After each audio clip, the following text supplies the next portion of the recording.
Hello, everybody. It's Wednesday. We are halfway through the week, believe it or not, and 2 days away from the Final Fantasy XIV announcement showcase, which is basically the video game thing which I am most excited for in the near and far future, let's say. Um,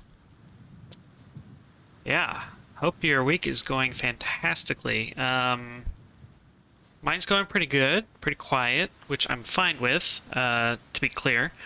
Um, yeah, let's continue some Tyranny. We are in part 13. We just finished a whole set of main quests. Um, and we're gonna be going to report back in, basically. Let's see if I can quickly summarize the gist of what happened last time. We were trying to gain control of a citadel hidden behind a magical storm wall, as they do. Um, and my character's plan and hope was to kill the leader of the dude inside because killing him was supposed to end the magical storm outside. Shocking twist, though. This dude's son got a girl pregnant and they had a baby, and so that bloodline did not end with the leader's death like we thought. Also, the woman who had the baby is the daughter of the faction that we are kind of at war with. The daughter of the leader of the faction with which we are at war. And we convinced her to join our faction along with her baby. No idea what will come of that. That's the large and small of it, I think. Do feel free to ask any questions, and if you are a fan of this game, also feel free to give me any hints or juicy info that you have. I'm happy to hear it. So yeah, let's do this. Let's take a look at our journal. Let's refresh our memory of what we need to do next. Speak with Narat. He's the leader of the faction of the Scarlet Chorus, and who we are mostly working for. Also, quick refresher, we are working for the evil overlord of this world, and we are pretty much loyal to this overlord. We're not looking to start any rebellions or play the hero or anything, so yeah. Meanwhile, we have a DLC quest which I've been putting off. We have this kind of ongoing quest to discover evidence against both faction heads in order to determine why there's a civil war between these two factions. We have a side quest where we sort of missed an item in a dungeon. We'll go back there at some point. And then we are also trying to acquire these magical towers littered across the landscape. We have 3 out of 5. Which is pretty good. So, we had just exited the keep that we conquered. So we're gonna run around here, see if there's anybody interesting to talk to, just generally poke around, see what's going on, and we will gradually move to report to our boss. At some point, I'm also going to stop and chat up my party members, see what they think of things that have happened lately. And yeah, that's kind of the plan for tonight for the next 2-3 hours. So yeah, buckle up. There's lore incoming.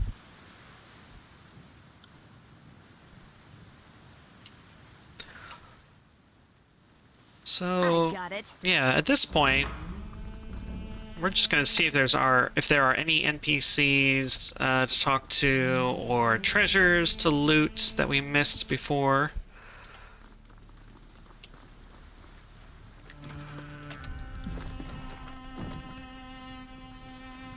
These are all unnamed NPCs, so they're not going to have much to say. Sorry, I can't. This is a pretty cool little area here. I don't really know what happened here, but it's interesting.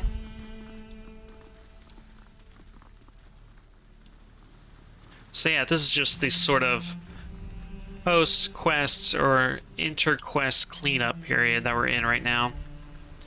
We're also going to try...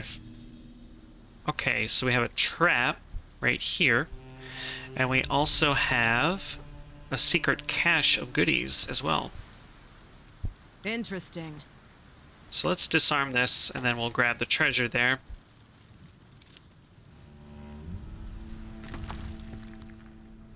I have a two-handed blade. Nobody uses two-handed weapons in the party, so we probably won't be doing much with that.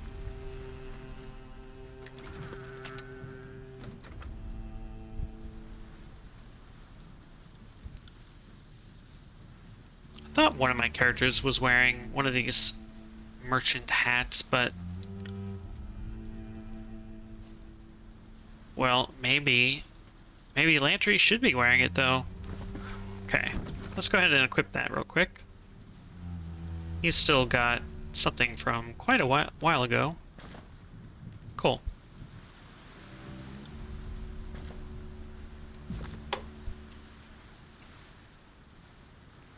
Okay, we can't go any further that way, so we'll just keep poking around here.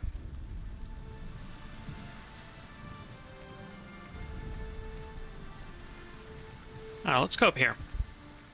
Let's grab this treasure chest.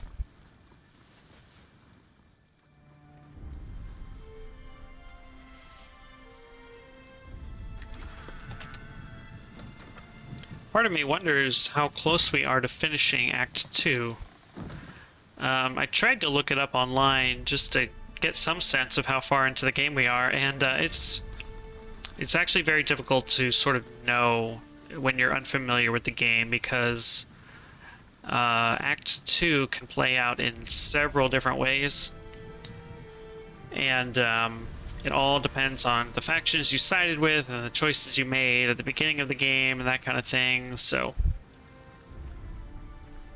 short story is, Can't do that. We're probably more than halfway through Act 2.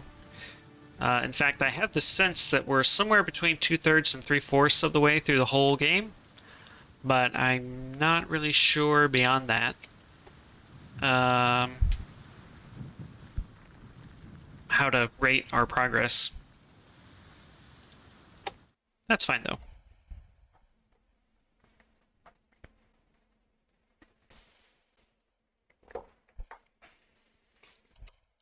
I think the last couple streams have been fairly combat heavy. While I don't know for sure, I'm kind of expecting this one to be a little more lore heavy, a little more reading heavy, if you will. So just don't know.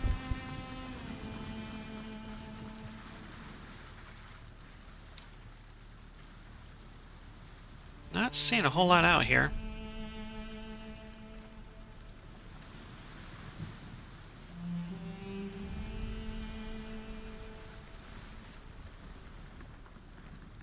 I think what we'll do, assuming we don't run into anybody here in the next few minutes, I think what we'll do is head to the closest spire, talk to my party members, and after that we will go to the next main story destination. So we were at Sentinel Stand, so let's go ahead and go to the Ocean Spire.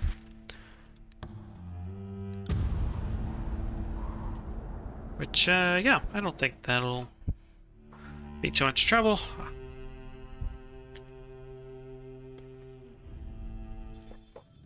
Maybe we can upgrade our spire as well.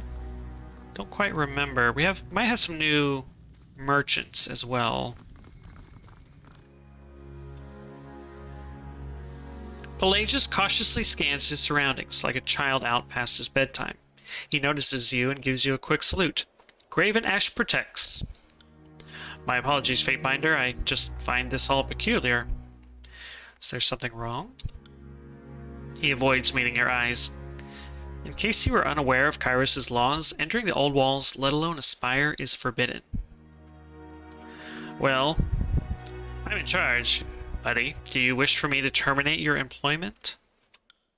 His eyes grow wide as he frantically shakes his head.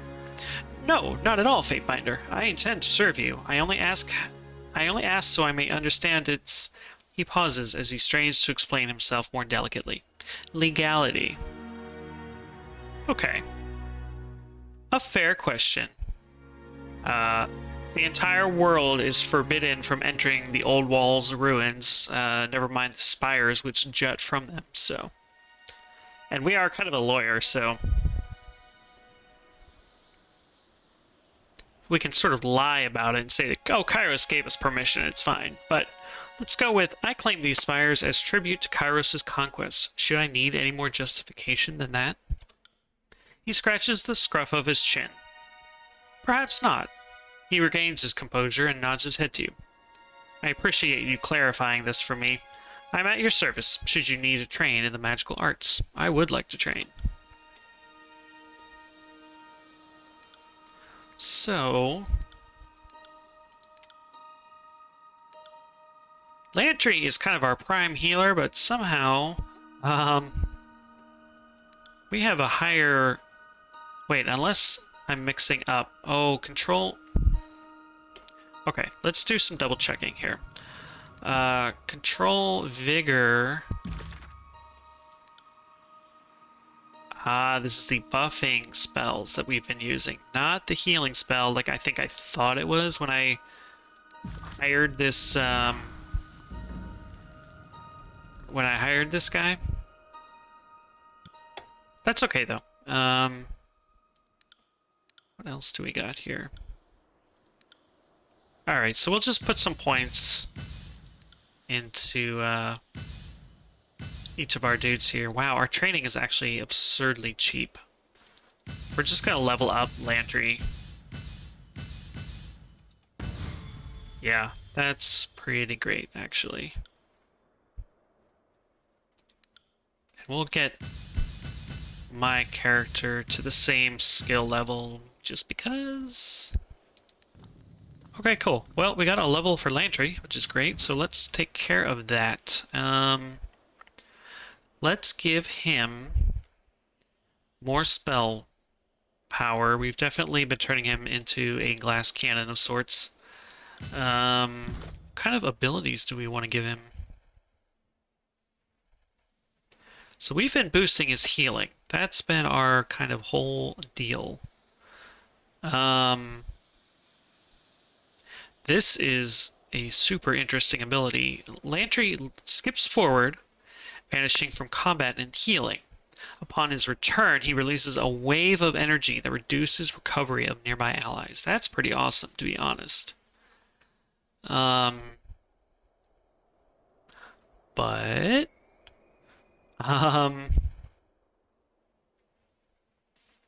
we've got some other quite good abilities. We have been ignoring the Quill tree, to be honest.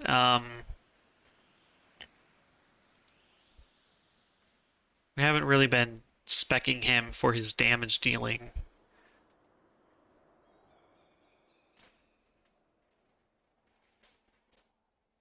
Oh, right. We liked this Mage Slayer stance. Landry's attacks drain magical energy from their targets, silencing them and lowering their magic skills. Man, that sounds awesome, to be perfectly honest. Does he have any other stances? I believe the answer is no. Let's go ahead and do this. Oh, we already had it. I'm good at video games. Okay. Great. What do we want then? Like, I gravitate towards the passive boosts. We've established this. So maybe let's just do that. Let's give him another bonus to Arcane Armor and Magic Defense.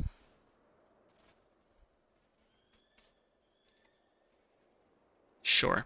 Sure. Great. Alright, let's go talk to some of these other NPCs we've been dealing with.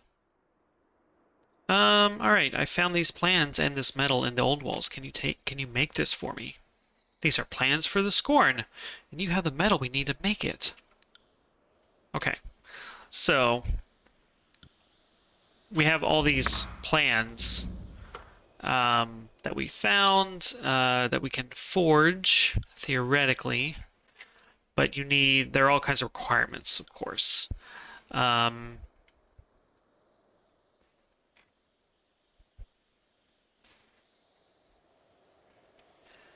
I think we're going to make this because this is a good item and the requirements are quite low, actually. So this is a shield for Barrack, it looks like. Um, Pride of the Forgotten. Yeah, we're going to make that. Your recruits have begun crafting. So, how do we get the items that we forged? I mean, it says our recruits have begun crafting, which means there must be some time that has to pass before we can do that, before we can get that, I should say. Um, and then, are there any other character-specific items like this shield? I mean, it sounds awesome. Let's see, you have something called Simplicity. Oh, your recruits are busy forging, so you can only forge one item at a time. Which, to be perfectly honest, kind of sucks, but what can you do? Thieves' Bravado. Twice forged bronze shirt. Okay, well, sounds like we can't really do anything else at the moment. So let's keep talking to NPCs and see what they have to say. The forge-bound levitates a small glowing orb of flame in his hand before suddenly clenching it with his fist, smothering the flame into nothing but smoke and ash. A strong blade at your side isn't the only implement of war at your disposal. He holds out his arm again, and instantly it becomes engulfed in a field of electricity. I've devoted my life to understanding the elements, and I only grow in that knowledge by teaching others. Ask, and I shall train you. Alright. What do we got? So, more vigor training. Lightning, which is pretty good. We gave Lantry a really good lightning AoE spell. So, maybe let's put some more points into that.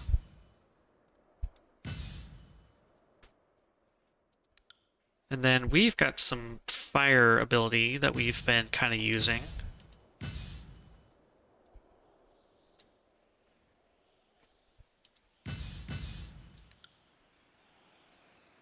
She's got some lightning skills. Okay, cool.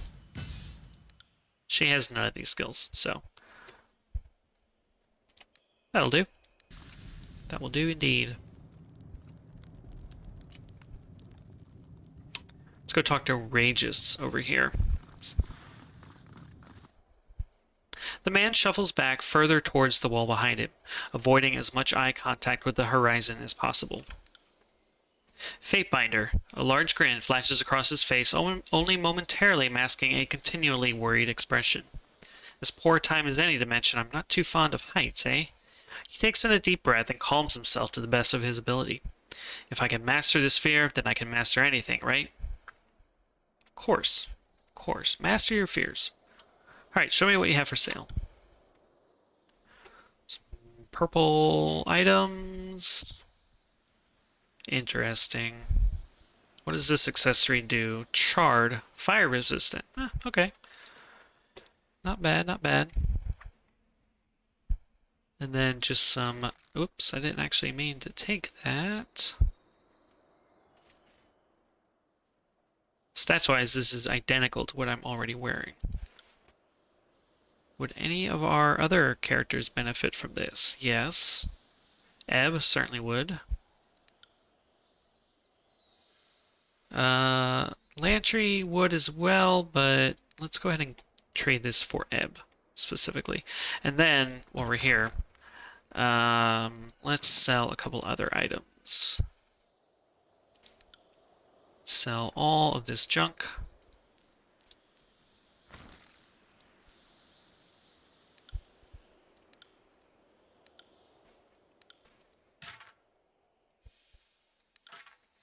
Wonderful.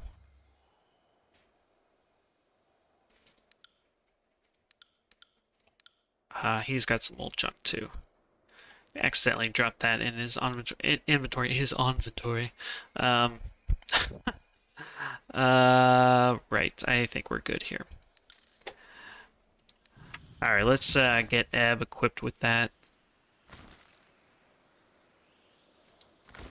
Nice. Nice. Okay. All right. So here's what we're gonna do now. We are gonna talk to all of our party members. Then we're gonna zip on over to the other spire, which has a resting area, so that'll get us some nice stat boosts. And then we'll go continue the main quest. So we're gonna have a lot of reading and talking here, potentially anyway, and we'll just get through it. See how it goes. Let's talk to Siren first, who, in the last main quest, she was giving us a lot of grief about our choices.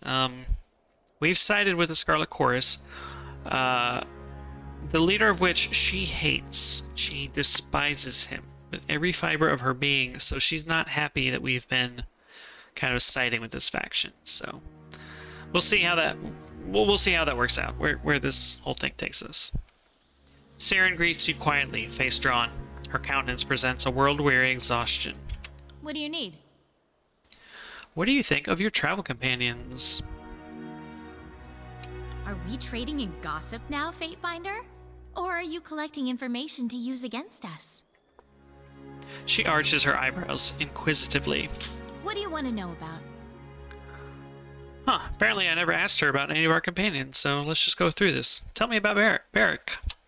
The walking ring pile? Let's hope you never have to go anywhere unnoticed. There's nothing particularly wrong with him, I suppose, but he doesn't seem overly bright. I mean, what kind of idiot do you have to be if you can't even take off your armor?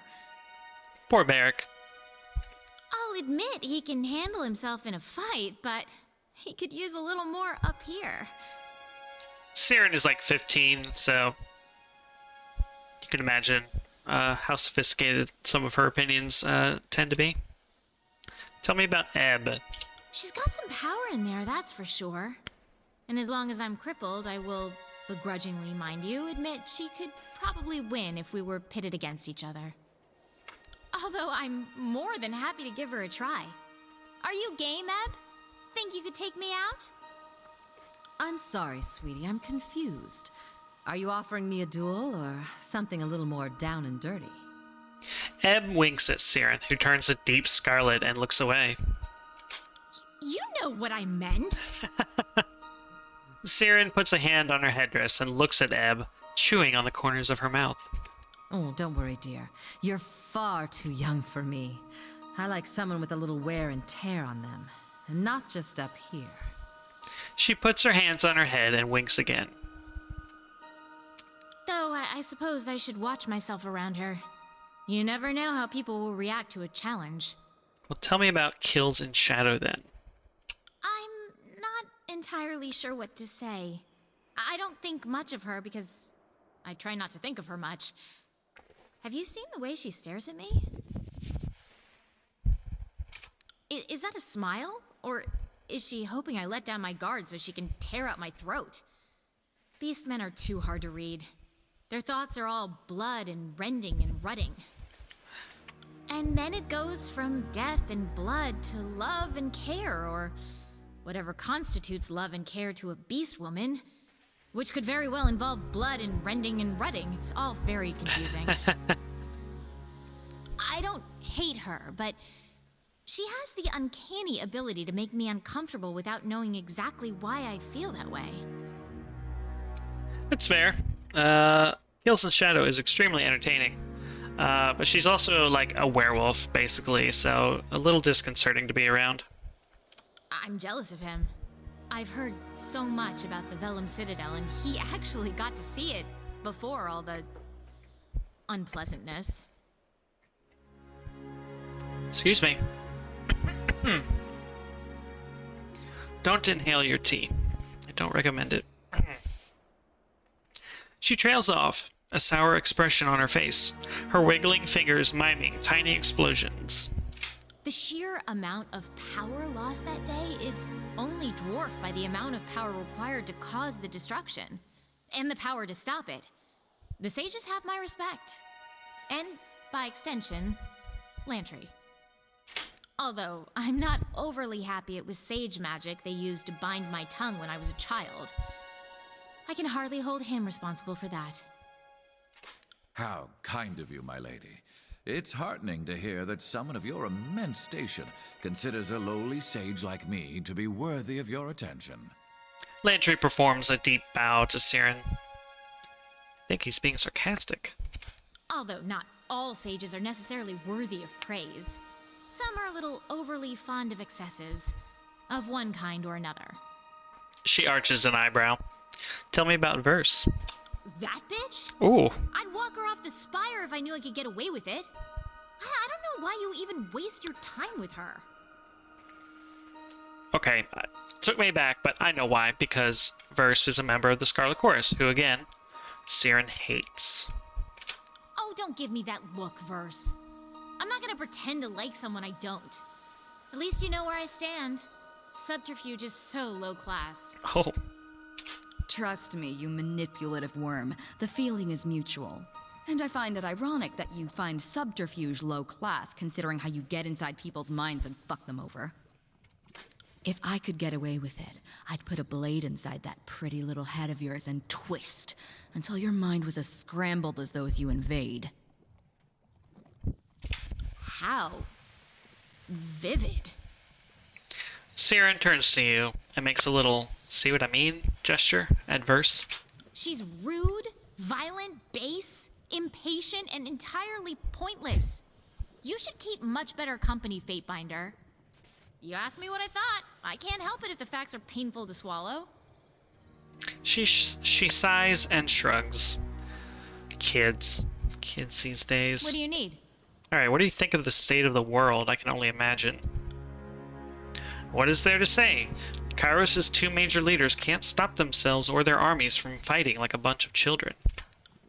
Neither of them seem capable of dealing with the rebels that are taking them down, which, as far as I'm concerned, is how it should be. The less of the tiers infected by Kairos, the better. If we could eliminate the armies entirely, I would consider that the true victory. That's traitorous speak, I gotta say. Tell me what you know about the edicts. Anything I say would be a wild guess. That's why I'm with you. You seem to have a connection to the power of this land far beyond anything an Archon is capable of. It intrigues me. I want to learn what it is and harness it. Sadly, I don't have the magic needed to enact or break an edict. At least in my current state. Maybe if you got this helmet off my head. She gives you a knowing stare.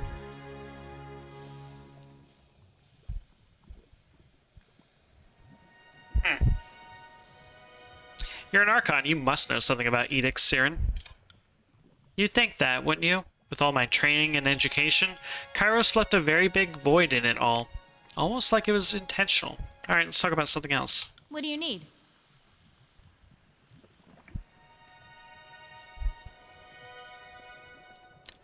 Let's see if there's anything new in the first item. There is not. What do you need? So what about the second one?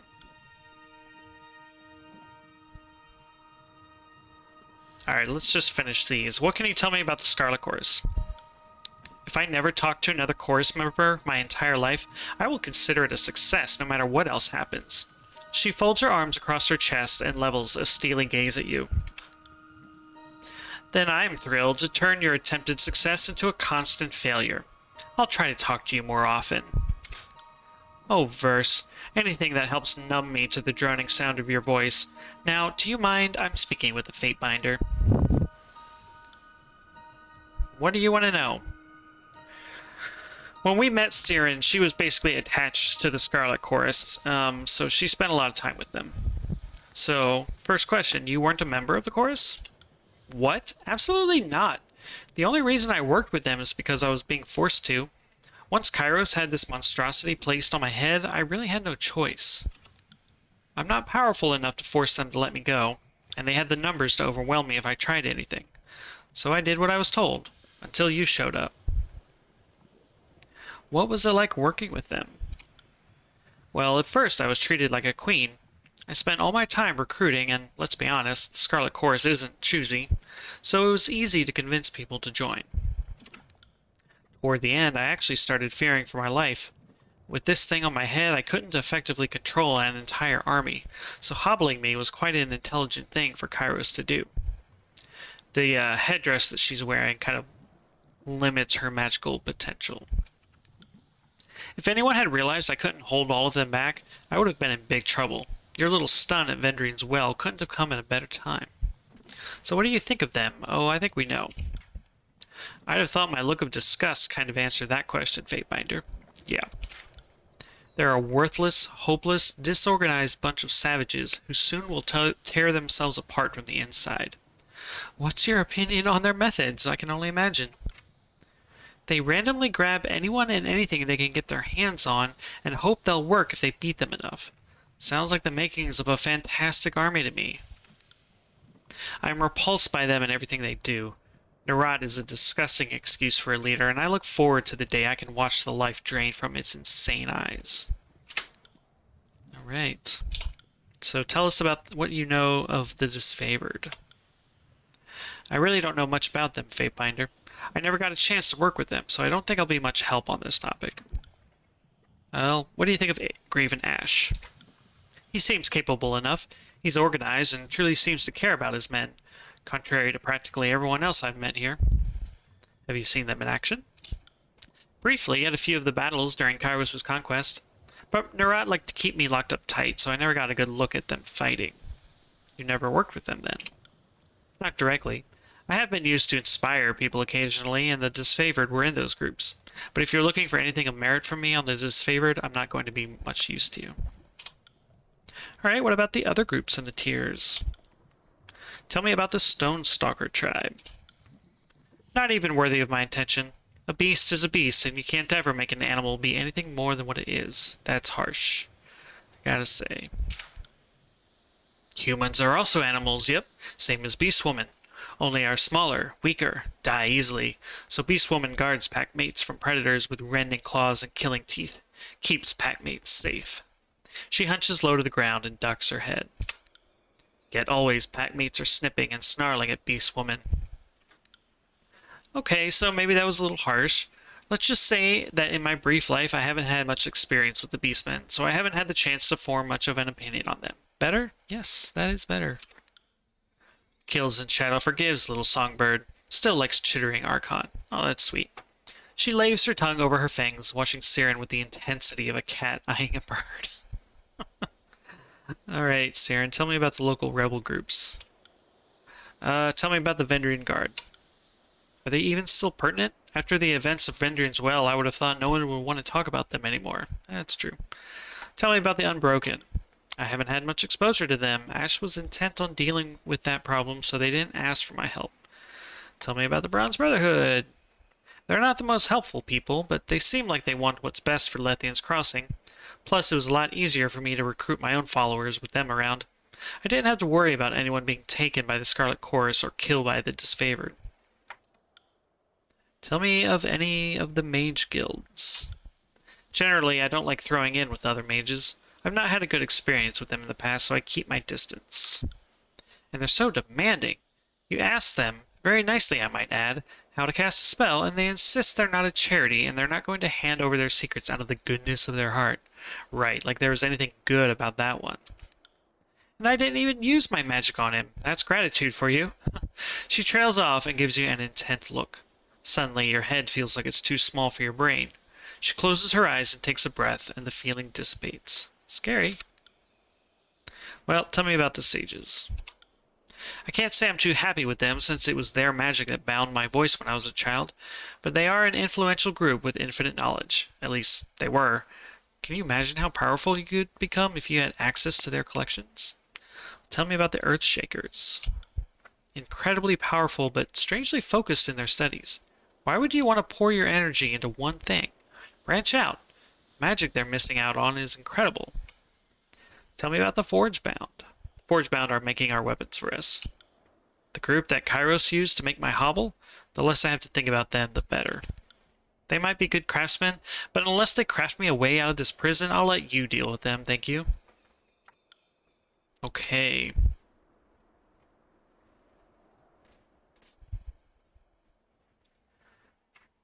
What do you need? I think we're done with her. Let's talk to Ebb next. Ebb nods at your approach and offers a curt bow. What is it you need? Matters at hand. I have a great deal of ambivalence regarding this, We've so I must seen ask, this. what is your goal behind working with the voices of Narat? I'm not sure I find your silence on this. Ask Okay, away. we've done this. Ask about travel companions. We've already done that. What is it you need? Okay. Nothing new with her. I suspect one Lantry moment, is the my friend. same. Of course. How can I help? Know anything about the region we're in? Kairos has dubbed this land the Blade Grave. The term Realm of Stalwart is no longer to be used in official record. Of course. How can I help? Didn't I? Kairos has dubbed Oh, this that's land. it. Of course. How can I Okay. help? I have some I questions am for nothing you. if not a semi-reliable font of knowledge. What did you want to discuss? What can you tell me of the School of Ink and Quill? You mean what's left of them? What would you like to know? I think we didn't have enough loyalty with Lantry to get this conversation branch before.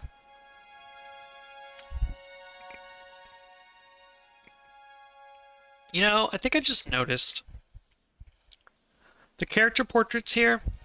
I thought they were hand-drawn or painted or something, but they're actually reflecting the armor he's wearing.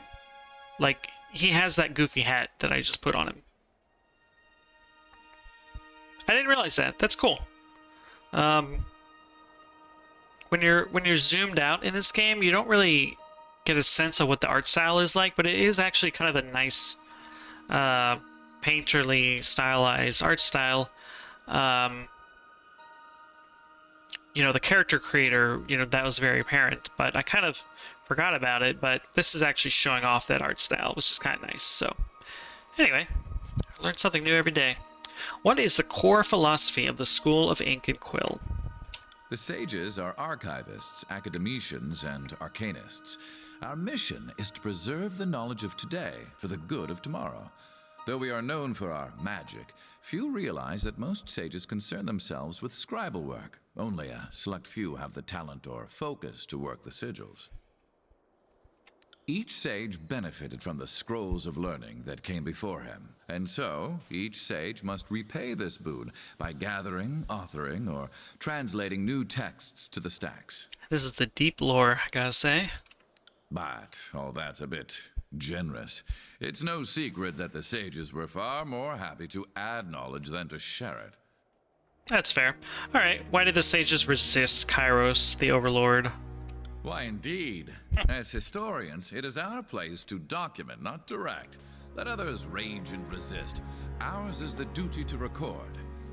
The decision to defy Kairos was not unanimous, nor one decided upon lightly. Lantry is an aggressive non-interventionist, we'll say, it sounds like.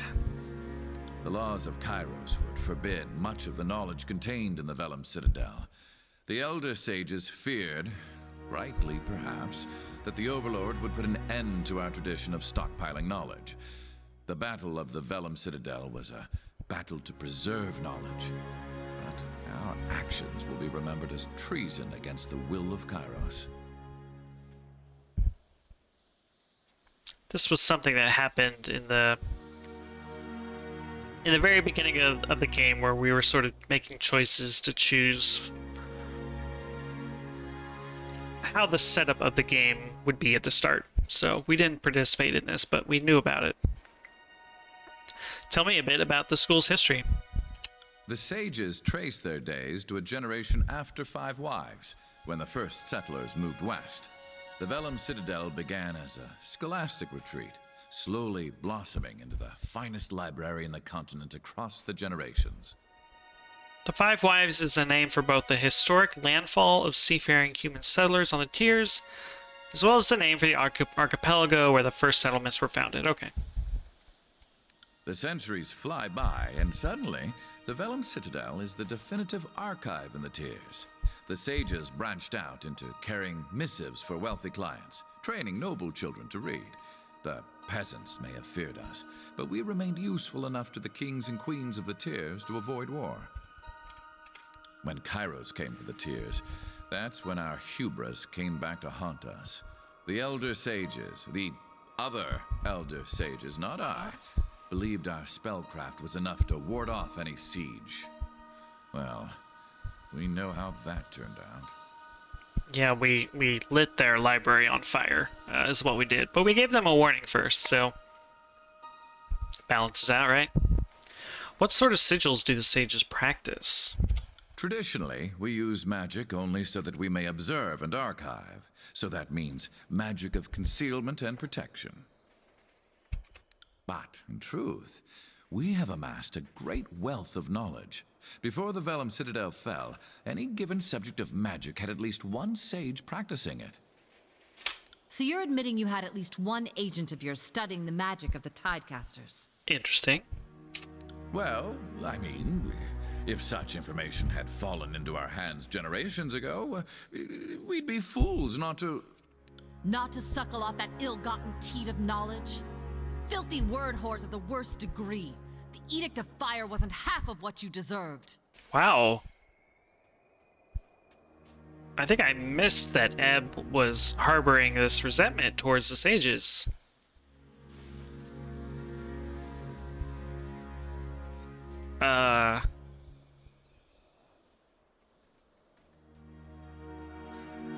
I can see this conversation going to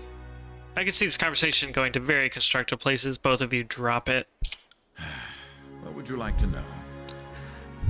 Let's speak of something else. I am nothing if not a semi-reliable font of knowledge. What did you want to discuss? So they say sages know all sorts of things. I know everything, except for who's been saying that. What's on your mind? Know anything about the Beastmen? My knowledge is largely academic, not to be mistaken for practical. Okay, do you know of their origins? The earliest settlers made note of the Beastmen, so they were here before us, but not before the older realms. By all accounts, the tribes do not have record of a time before the Old Walls. So, the logical conclusion is that they arrived after the Old Realms, but before Five Wives. Ancestors of beast women roamed lands many seasons before Old Walls grew tall. Stories passed through mystic blood tell of time with no walls. Interesting. We're gonna go with the third option here. So quick to dismiss the Beastmen histories? Not very academic of you. Well, how can we take these claims seriously when there's no written testimony or archival evidence? Anyone can claim to have built the Old Walls and yell, "Prove me wrong," with all their might. I don't have time to explain scholastic inquiry to you all. I think Lantry is a little bit of an elitist, let's say. But let's just continue asking what he knows, or thinks he knows. There have been thousands of tribes throughout history. Most dissolve within a Acquireman's lifespan. The stronger females branch off and make their own tribes with tougher names. Then the King of Azure rounds you up and puts you to work. The Stone Stalkers are the most powerful of remaining tribes, thriving now that Azure has fallen. As for the rest, the old Talons of Frozen Cloud, the Trollhooks, the Kolakar, the Katvanas, the Jaw Snap, all gone, I think. And then there's the Shadow Hunters. They're all but extinct. Are they? Stone Stalkers are largest, but not strongest of tribes. She snorts, amused. Mantaborn of stalwart seas are much tougher and more ruthless than mewling stone whelps. Shadow Hunters from Darkness too were better, smarter killers. Are dead, but can be rebirthed anew. once disfavored, have been hunted extinct. Girls in Shadow needs only rut good mates for best tribe to thrive again. Only rut good mates. My mistake. Noted. What do you know of their minds and mannerisms? They are true to their names and live like beasts. Clothing and artifice seem to have little value to them, whereas rutting and killing are the reason they wake in the morning. Isn't rutting and killing the reason we all wake up in the morning? Are not so different from humans called soldiers. Do such humans also not wake to thoughts of killing and rutting with each newborn son? She grunts and bristles, rising higher on her haunches. Human who is Erda, bitter smelling like coal ink, has many opinions of beast women, but does not want to know beast woman's opinion of humans. She's right. She's right. Oh, not saying all beastmen are stupid. I'm just saying I've encountered numerous beasts that seem wanting for smarts and initiative. Maybe it's how they're raised, or the brood that raises them. Let's glare silently. God, I liked Lantry. Prey is often surprised by cunning of hunter. Can see in eyes in moment of death, but Beast Woman is not hunting humans in pack. Or maybe Beast Woman is. She flicks her claws, settling Lantry with a dark, desirous stare. Lady Game God with the raid! Hey everybody! Welcome in. It's the lore hour. We're playing Tyranny. How are y'all doing? How was the rest of the stream, lady? Hope you guys are having a wonderful day. We're having an extremely awkward conversation between a beast woman and a scholar who thinks he knows more about her people than she does. Awkward. Yeah. Why, yes. Point taken. Point taken. Oh, man. Yeah, this is your first raid here. Welcome, welcome, welcome, everybody. Yeah, it's Wednesday. I just finished my cup of tea, and it's been a good night so far, I gotta say. We're just doing some cleanup here as far as this game goes, and we're just chugging along on the main quest. So, yeah, good times, good times. So, did you play any more Doom after I left, or did you switch to something else? You did some Hyrule Warriors. Okay, okay. Are you close to finishing Hyrule Warriors? You were playing that a while ago, weren't you? That looks like a fun game. I would get that if I had a Switch, I think. I've tried a few of those, that genre game. I can't remember what it's called, but there's a Persona one coming out soon that I'm tempted by. Yeah, 3 more chapters left. It just keeps going. That's how it goes. I have no idea how much further I have in this game. I'm in Act 2, but like it's already twice as long as Act 1 was, so that's how it goes. We're gonna continue this incredibly awkward conversation. So to review, if y'all can see behind my chat here, there's this scholar guy who we are asking about the beast people. We have a beast woman in our group. Lantry's opinions and knowledge of the beast tribes are a little out of date and a little offensive, so that's how this conversation is going. So let's continue. Where do the beast tribes' loyalties rest? You'd want to ask the authority, Sage Quillborn. She lived with the Kolakar for a few span, back in 404. Some truly fascinating findings. She noted that every successful tribe has a singular female leader. It's Prima. So we're getting the beast tribe lore here, but the beast woman in our group is not happy with this lore, which is interesting. She noted that beastmen show fluid loyalty to new matrons. They adapt well to changing leaders, but they never change the relatively simple but strict hierarchical model. Few beastmen have accepted fealty to Kairos. It would seem the notion of bowing to a person you have not seen in the flesh is insanity. This inability to bow to the Overlord will no doubt doom the species, for Kairos does not suffer such token insults. No doubt, no doubt. Okay, well, that was kind of an anticlimactic ending to that conversation. Do we have anything else to say? I know everything, except for who's been saying that. What's on your mind? Could you teach me something about history? I'm flattered you think me that wise, but unless you are enthralled by migration observations and titillated by triangle ratios, I think I'd bore you silly. I love triangle ratios, I gotta say. Okay, let's start with the lore option, but what better tangent than triangles? Oh, math humor. Fine, fine. If you have truly nothing better to do than talk trivia with old Lantry, so be it. Lantry pops open a scroll case by his hip, producing a long, handwritten manuscript. Ew, math. Yeah, I actually agree. A Brief History of the Tears. Oh, by good. Sage Lantry. Volume 1. Oh my. Settlers from the East. Dry land! Came Oh, no. the cry from the prow of the ship. After months in the deep ocean, the pioneers of the Tears saw their promised land at long last. Oh man, the deepest lore. The minutes roll on, and Lantry's cheerfully reads through his painstaking treatise. Yay, math!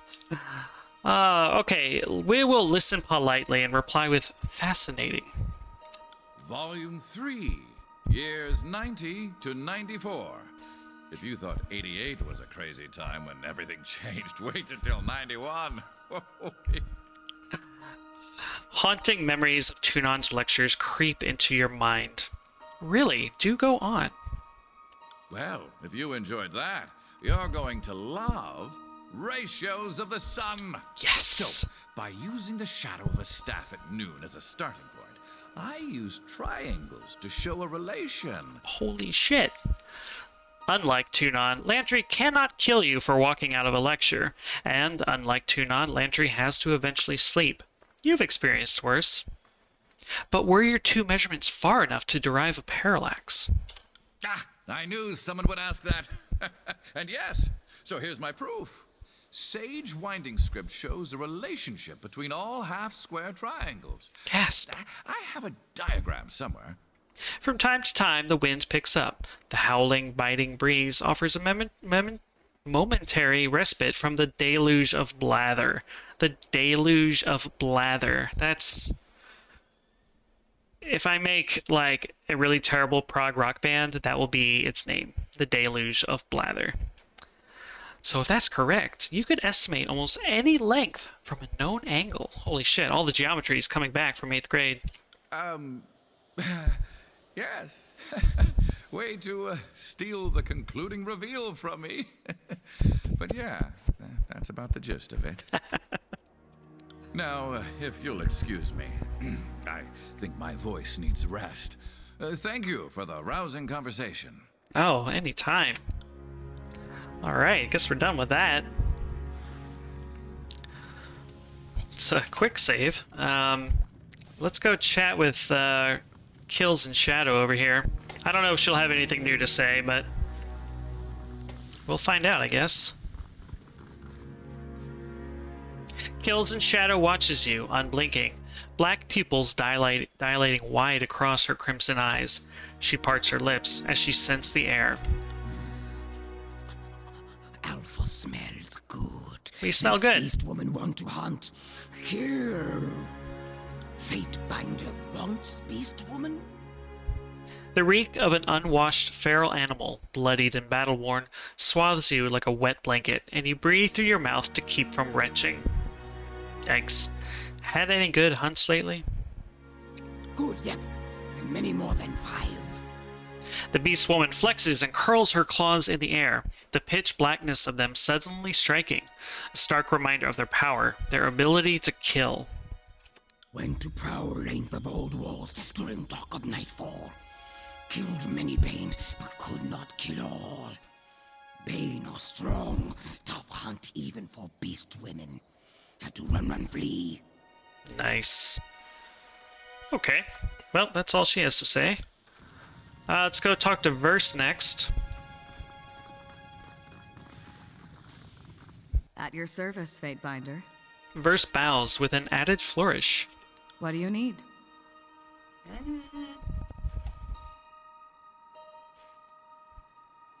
Let's see if there's What did you anything have in new mind? here. There is not. Okay, she doesn't have anything new to say. We're going to talk to Barrick, who I believe will probably be in the same boat as far as new things to say, and then we'll go to the next tower. Take a quick nap. My Lord Binder, you have something which requires my attention? What can I do for you? Do you have anything new to say? No, you don't. Okay, cool. Let's go rest our party. I didn't get to nap today, so that sounds delightful. Well, bedtime awaits in your neck of the woods, right? It's like 11 o'clock there. Man, I remember when I used to just like stay up late, you know, till like 1, 2 every morning. Not anymore. Not anymore. Bedtime was 2 hours ago. I'm glad we're all making poor decisions collectively.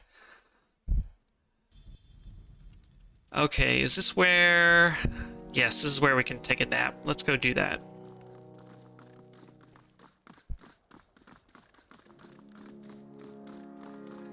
I would like to rest for 8 hours.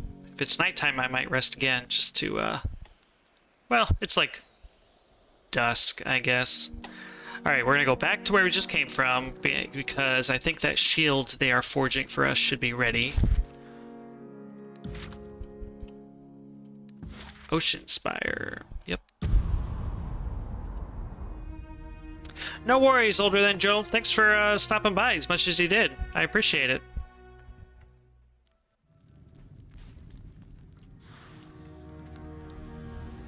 Okay, can you give me...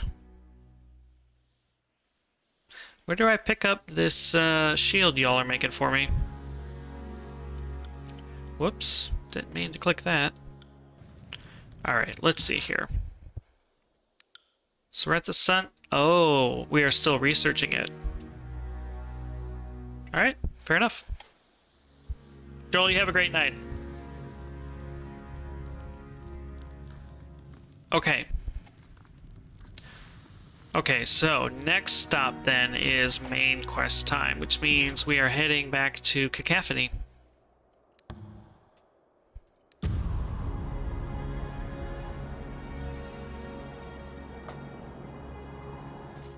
So we'll turn in this quest. I assume we're going to get another one, and we'll take it from there.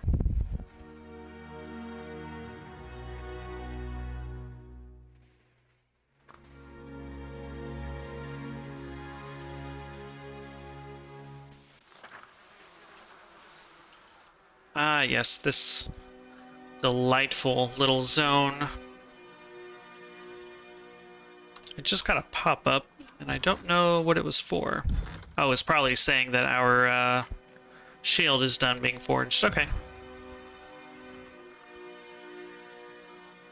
I think we want to go all the way over here.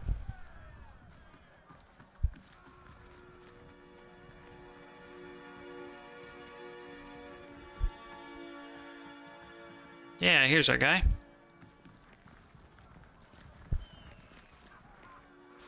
The voices of Nerat regards you with an unreadable expression. Death surrounds us, but it would be useless to avoid inevitability. That is a lesson Graven Ash and his fast-clotting army will never understand as they scramble to avoid the grave. Welcome back, Fatebinder. What do you need to know? We're dizzy with answers.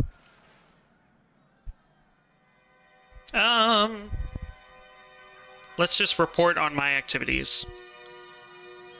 Ah, Fatebinder. Our spies report that you performed well in the Bladegrave. Amelia is safe in our keeping, and the Edict of Storms rages in glorious perpetuity, grinding stalwart to a nub. You delivered also Matthias, the Unbroken Leader, a most fortunate prize to fall in our hands. He has already taught us much about his people, and will teach us more still. The voices stares in eerie silence. But our war is not yet complete. There is something else that may yet prove critical. First, I wanted to know what happened to Matthias. The Unbroken Captain, yes.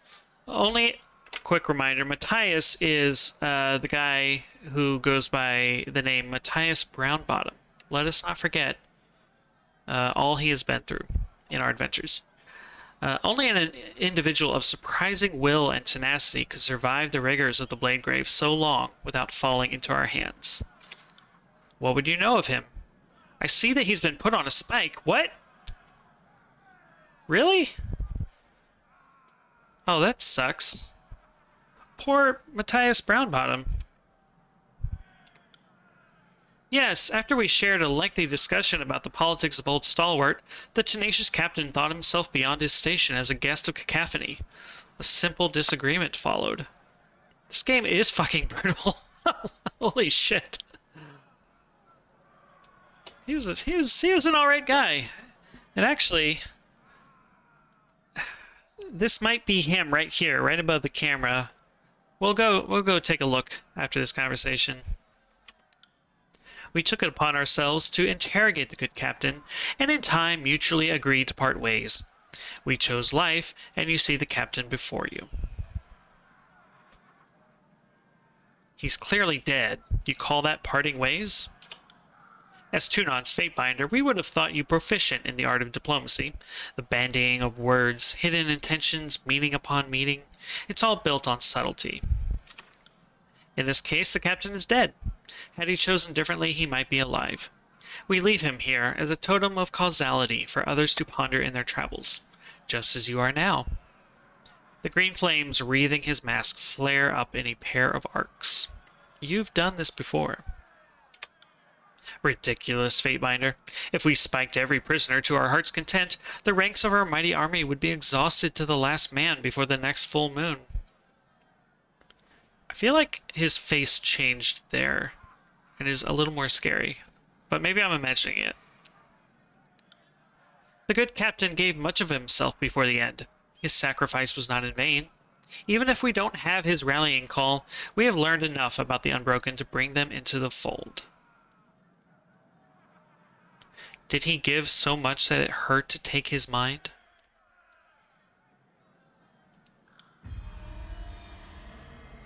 Yes, Nerat. Did he fight you? How much effort did it take to overwhelm him? Before he succumbed, did you let him see through your eyes? Did he try to fight back? You are very forward in your questioning. More brazen, more foolhardy than the young officer we met during the conquest. No need to get excited. The good captain was merely receptive to our interrogation techniques. We teach our pain artisans to extract information, but that is only the base function of torture. A true interrogation is the surrender of the self. Truths are but the first stage. By the end, the subject should not know themselves from their torturer, and the same goes both ways. The shared experience transcends pleasure, pain, or thought. The good captain learned to give of himself, and we accepted him with gratitude. Pity not his staked form, but that is but an empty vessel, no more worth your concern than a discarded sheath. So what's next?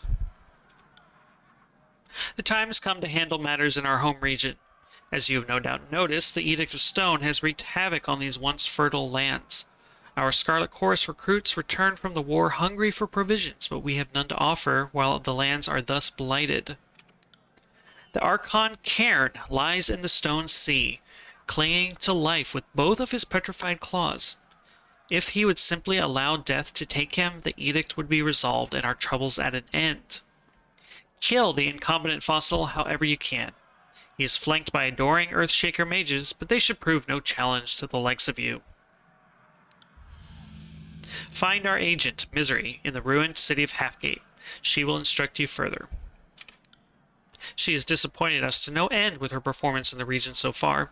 If you cannot squeeze some usefulness out of her, then I'm afraid her time in our choir has come to an end.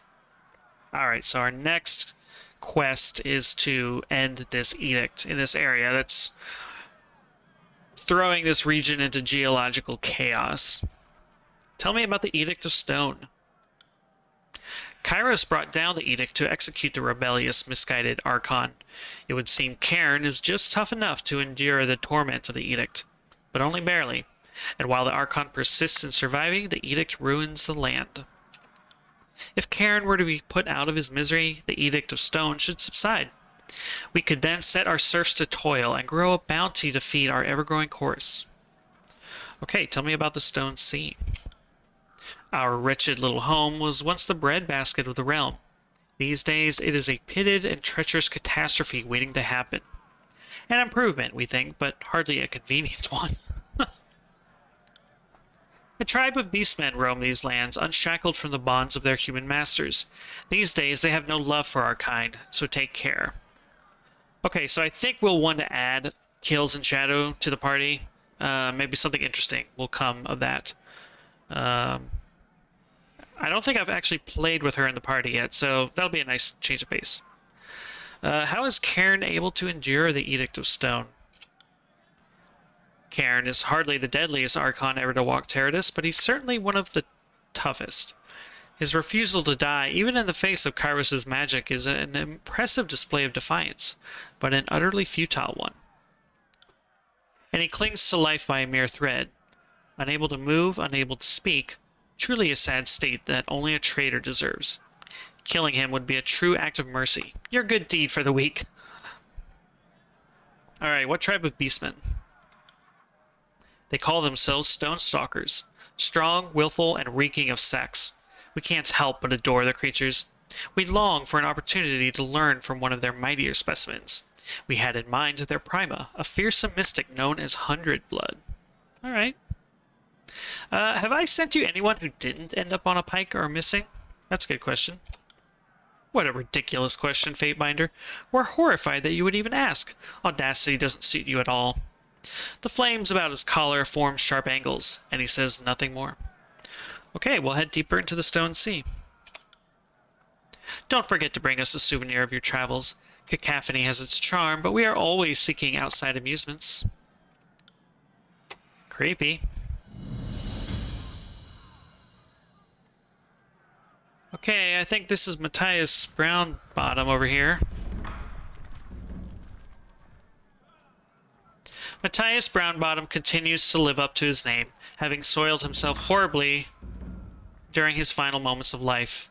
The unbroken leader's head is tilted upward, giving him a somehow prideful affectation despite the flies buzzing about his rear. Oh, baby. Okay, let's talk to Chrysantha over here. She seems to be having a bad... Oh, you guys can't see her. Chrysantha over here seems to be having a bad day. I have nothing more to say to you, you pestilent cur. Alright, fair enough. Seven Toes, do you have anything to say? She's just chilling.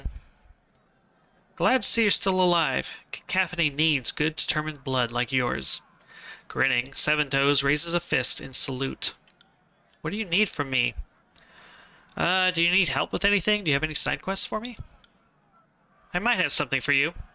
You see, settling the matter of the Forge-bound Master may have solved our problems with the Forge-bound in the long run, but training these grunts to smelt the kind of iron the Forge-bound can make will take months. She looks off in thought for a moment before a smile creeps across her face. If we could find someone in the guild that could be persuaded to shift their focus towards more chorus interests, we may finally rob the disfavored of one of their prized assets. The new leader of the guild is Lahara. I believe she is overseeing the smithing efforts. From what Harshian has told us, she may be a tough one to crack. However, if she's inclined to feel sympathetic to the chorus cause, then don't hesitate to invite her to the fold. Okay, I'll go seek out Lahara. We know who she is. Good. We're a gang first and an army second. That means we need friends out in the field. If Lahara fails to see that an alliance would benefit us both, then don't hesitate to find someone else sympathetic who might be looking for a promotion in the guild. Okay. Tell me about Harshian Bronze. Don't let the merchant's humble cloth fool you. He's had as much influence as the next Crimson Spear. One who has the ear of the voices of Narat, no less. She leans in close. If you ask me, he's a tool that's begun to rust. No one with that much sway with the Archon should be trusted for very long. If you find yourself in Lethian's Crossing, speak with him and see if he'll break if you apply a bit of pressure. I'm not as confident as I ought to be about where he stands with the Scarlet Chorus these days. She shrugs. Who knows? I could be wrong. All right, we'll speak with him. Good, and don't be shy to handle the job yourself if you find him lacking the loyalty necessary for his status. She bites her thumb and shrugs. Standard procedure. Okay, so that's 2 side quests in Lethian's Crossing that we have now. I have questions about my mission in the Stone Sea. Go ahead and ask. Thanks to the edict, the Stone Sea shakes worse than Tunon banging his gavel. The local beastmen don't seem to mind, but getting a good night's sleep is easier said than done. Alright, tell me about the Edict of Stone. I can only tell you what I know. Kairos cast the Edict of Stone to kill the rebellious Archon Cairn. He's still out there in the wilderness, clinging to life, somehow. She shrugs. Archons. His death throes and the Edict's power have changed the land, as you can see. I'm curious about the Stone Sea. This used to be the realm of Azure, but that name doesn't suit it any longer. Only pockets of the Stone Sea are still habitable, and even then it's mostly by beastmen. Halfgate is the last human settlement that I know of, aside from Cacophony. Still can't believe the town survived the 3rd year of the war. Okay, tell me about the beastmen. Many of them are former slaves whose masters fled or died during the war. As you can imagine, they have no love lost for humanity. The closest we usually get to conscripting them is offering assurances that they'll have the opportunity to kill more humans. She smiles. They may be dumb as rocks, but they recognize a good arrangement. Have I sent anyone to the Voices of Narat that didn't end up on a spike or missing? She scrutinizes you for a long moment, and then sighs. To your question, a question. Do I go around asking the Archon of Secrets dumb questions, and if I did, would any of the answers be remotely satisfying? She looks at you with meaning and waits. If the answer to either of those was no, then don't bother asking me. Alright. Farewell. Good luck in the Stone Sea. Don't keep the voices waiting too long. Okay. We're gonna head back to the Spire. Grab our sweet new shield and get Kills and Shadow back in our party, and then we'll head to Lethian's Crossing and take care of those side quests.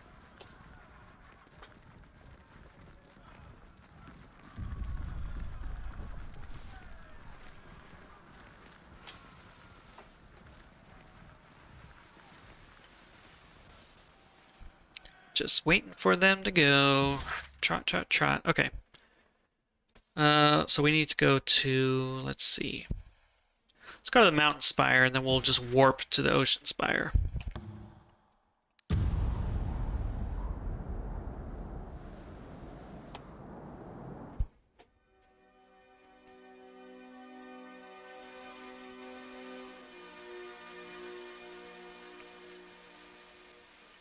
So, fingers crossed. We'll see. Tomorrow, I'm hoping to hear good news from work. We'll see what happens. But I've basically been waiting all week to get to tomorrow, so that's where I'm at this week. Fatebinder wants Beast Woman? Of course I do. It's time to hunt. Come with me, Kills and Shadow. Am ready. Wants to hunt Stockprowl. Wants to kill, and howl for Alpha. She lopes forward, lips parted, tongue lolling between her discolored fangs. Eager. Okay, who do we want to replace? I'm thinking Siren. Like, Siren's okay, but, or, well, maybe we could do Ebb. Let's do Ebb. Or, let's replace Ebb, I should say. Homeward. See you there. And then, I don't know if we've leveled up.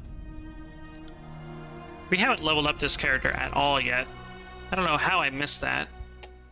Unsurprisingly, she is super into the strength stuff, so let's just keep. Let's see here. Let's yeah, let's just lean into that stuff.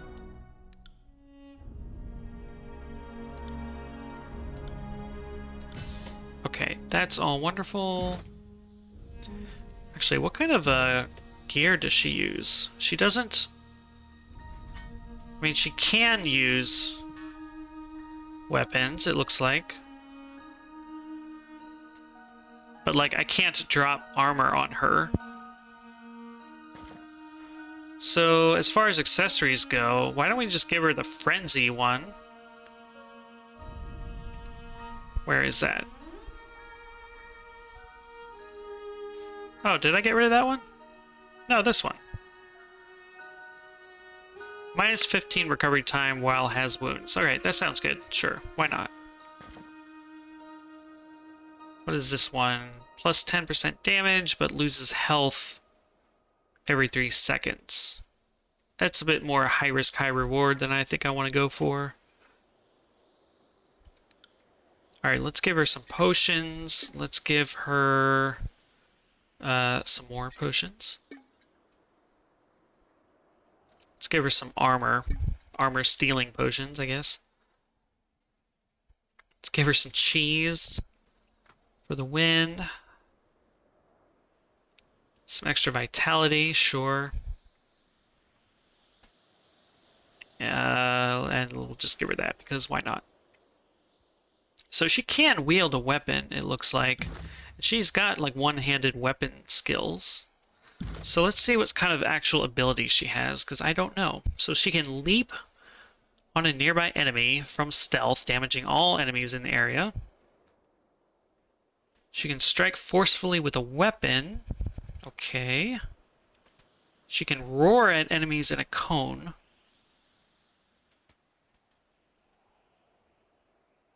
Improves unarmed damage. Alright, we're going to lean into the unarmed damage thing for sure here. Let's just keep boosting that. Let's do that, sure.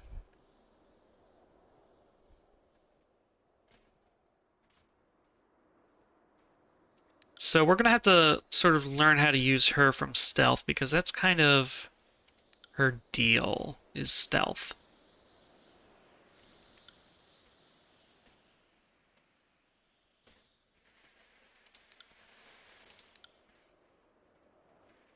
Is there anything from here that we want?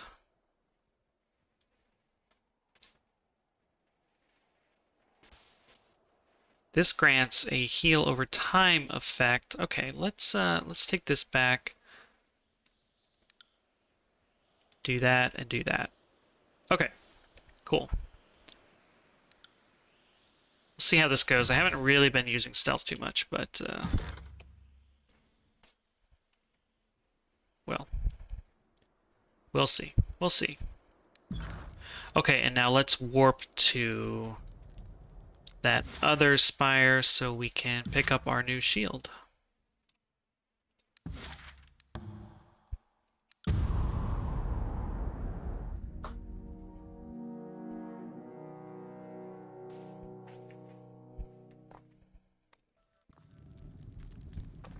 Okay. Have you completed forging an item for me? Your recruits have been hard at work. Let me show you what they've done. We got a cool shield. Okay. Barrick will be able to use that, but he's not in the party, so we can't equip him right now. So we are heading to Halfgate, which is a new region. There's also a place called Boulder Reef Village. Have we visited that already? I think we did. I think that was a side quest or something. Alright, let's go to Halfgate. Let's take a day and a half to get there. The day's journey is trying, owing to uneven terrain and dusty conditions. You reach a bend in the path and spy a small clearing off to the side. Several small rodents skitter away as you approach. At the edge of the clearing, you see a familiar sight: leafy vines coiling around tree trunks. Uh-oh, got bots doing their thing. This is why I added the timeout, or the links aren't allowed, and if a bot tries to put a link in, they get timed out. So you have to permit someone to drop a link if they want to. Thank you for wielding your powers, Lady Gamega.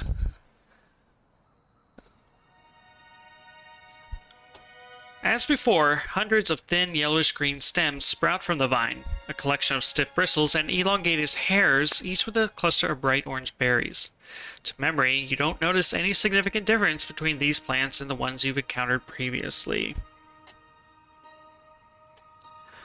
We can examine.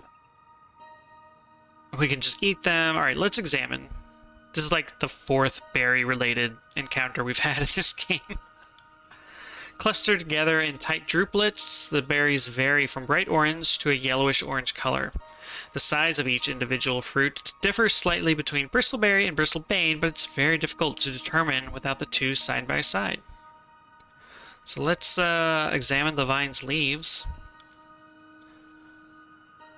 Berries are delicious, but not when they make you sick, is what we've learned from this video game.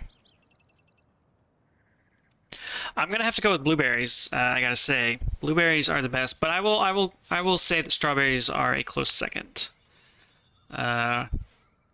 Also, here in Oregon, we have amazing like blackberries and marionberries. Let's just say all berries are amazing, and everybody will be happy. Nice. All right. Your husband and I can be friends then. Excellent.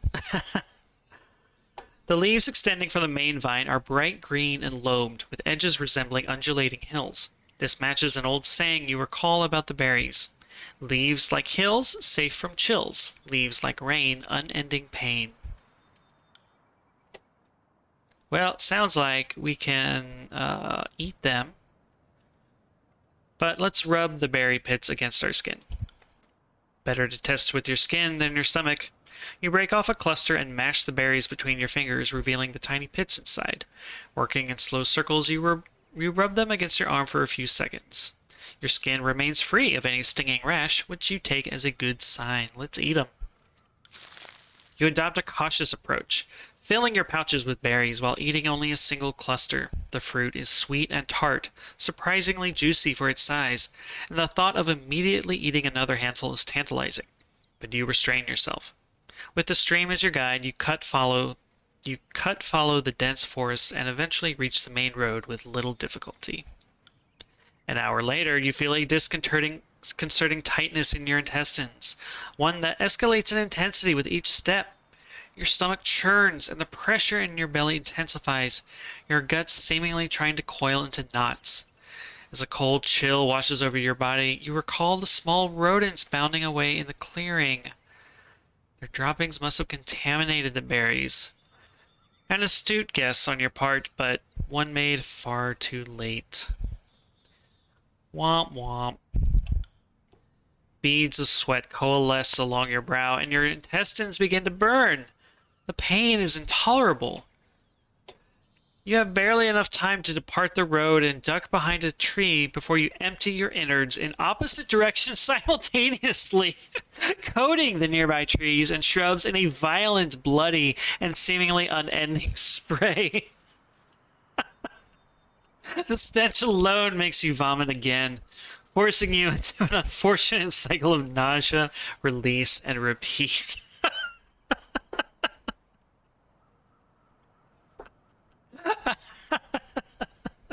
Oh, good. Good. Yeah, somebody had fun writing this. A half hour later, you find yourself splayed out on the dirt floor, panting and heaving. The cold sweat has broken and the pain in your abdomen has subsided, for now. You drink deeply from your water skin, exhausted and trembling. You stumble back to the road, grit your teeth, and continue on towards your destination. I now have dysentery. Again. God damn. Now we are the brown bottom. We're all the brown bottom in the end, if you think about it. This is definitely inspired by Oregon Trail. I have to believe that. Oh, good lord. This is despicable. Look at all the destruction wrought here on a whim. Kairos will pay for what the edict did to Cairn, and how it ruined Halfgate.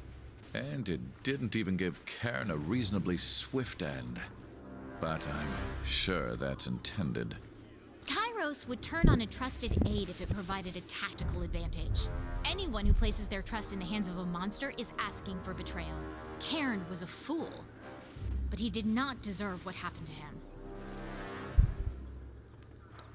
I feel like I might need to start leaving Siren because she just keeps getting more and more seditious with each beat of this story, so that's going to be interesting. Alright, well now that we've shat our pants out to oblivion, this lasts until next rest. Okay, well we're just going to rest because, holy shit. And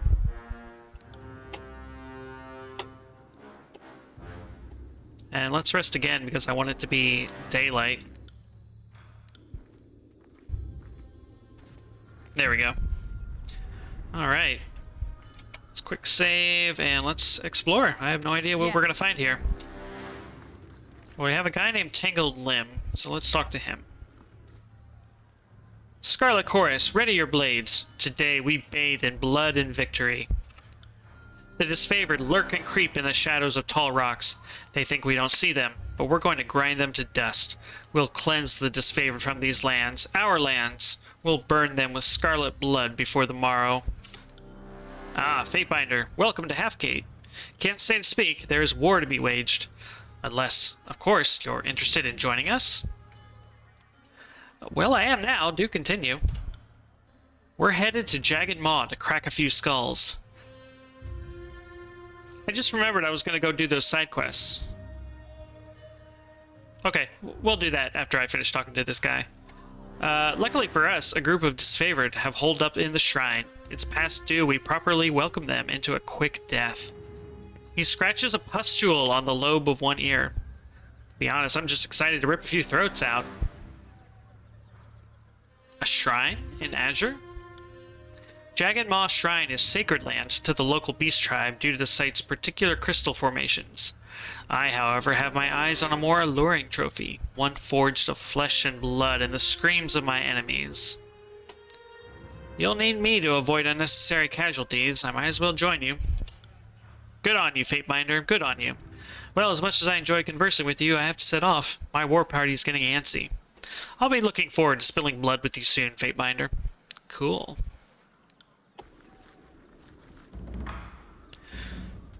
So that's a whole new side quest. Alright, well, we're in the side quest frame of mind, I guess. So that's down there. But let's go ahead and head back to Lethian's Crossing. If I can find it.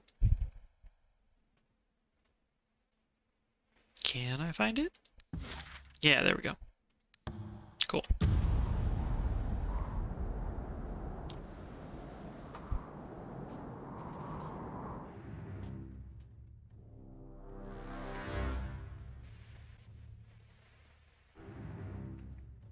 And we know that this city always takes a long time to load, so this is fine. I wonder how long this would take to load on like a hard disk drive rather than an SSD. Like, I've been spoiled by the SSDs, so anyway. Okay, we are going to talk to Harshian Bronze and Laharo? So Harshian is up here.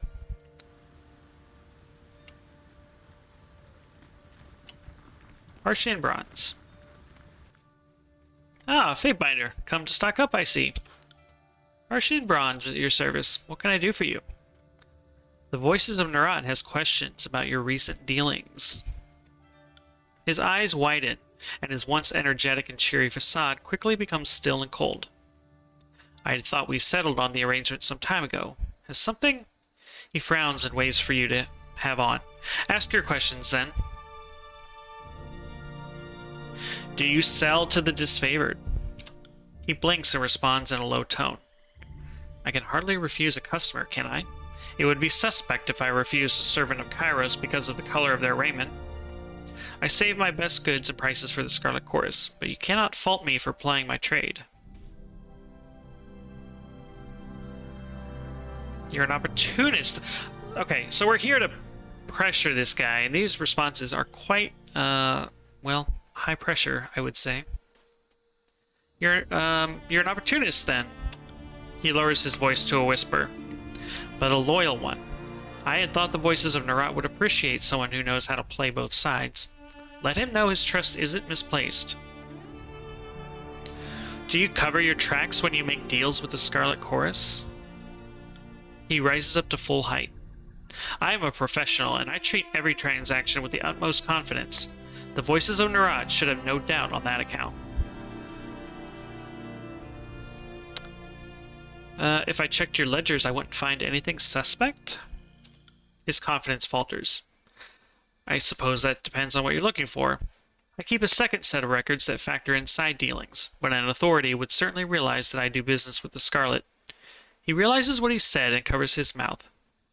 Did the voices want me to keep them separate? By Kairos, I never thought anyone would ask. I'm not quite following that, but anyway. Have you ever cheated the Scarlet Chorus on a deal? He chuckles. I know better than that. The Voices of Narat is a shrewd businessman. It wouldn't surprise me if he kept tabs on every weapons deal I've conducted with his elite troops. He wonders for a moment. Come to think of it, it also wouldn't surprise me if he didn't care at all. The way I see it, why would I chance angering a Scarlet Fury or Blood Chanter when I could settle for my agreed-upon fee? What about when you're selling to a Horde grunt? Well, our arrangement specified that I deal weapons to the highest officers. The needs of the Horde are so insignificant by comparison. Trifles, really. He looks for sympathy in your expression and doesn't find it. So I make some extra profit off the rank and file. It's no more or less fair than any of my other dealings is. Is that a problem? Have you ever sold information to anyone other than the Scarlet Chorus? I don't really want to, like, threaten and kill this guy. He seems like a good dude, considering. Harshand inhales dramatically, looking shocked. I would never. That kind of information is only meant to be shared with very specific people. The very idea. Dan Talos, welcome back, man. It's alright. I'm just glad you're here. We're doing some side quests. And we're pressuring Harshian Bronze about his dealings with the Scarlet Chorus. I'm not so sure I believe you. Harshian eyes dart from side to side, as if to search for some way out of this confrontation. After a moment, his face suddenly lights up. Yes, I can prove my innocence. At least I know someone who can.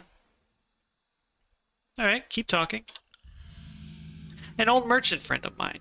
We traveled together for many years. He can speak to my credibility. He reaches behind him for a small piece of parchment and quickly draws a map of a location near Twin Rivers.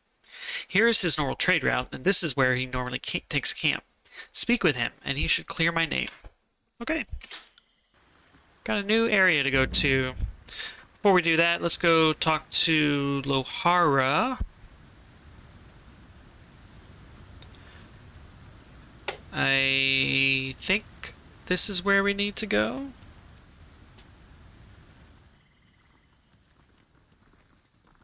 Wow, Kills in Shadow actually walks like an animal. I guess I should expect that. So then we added Kills in Shadow to the party because we are now, main quest-wise, we're on our way to kill Cairn and end the Edict of Stone. And we are told that there are beast tribes in the area, so I wanted to have her with us. So we'll see how that goes.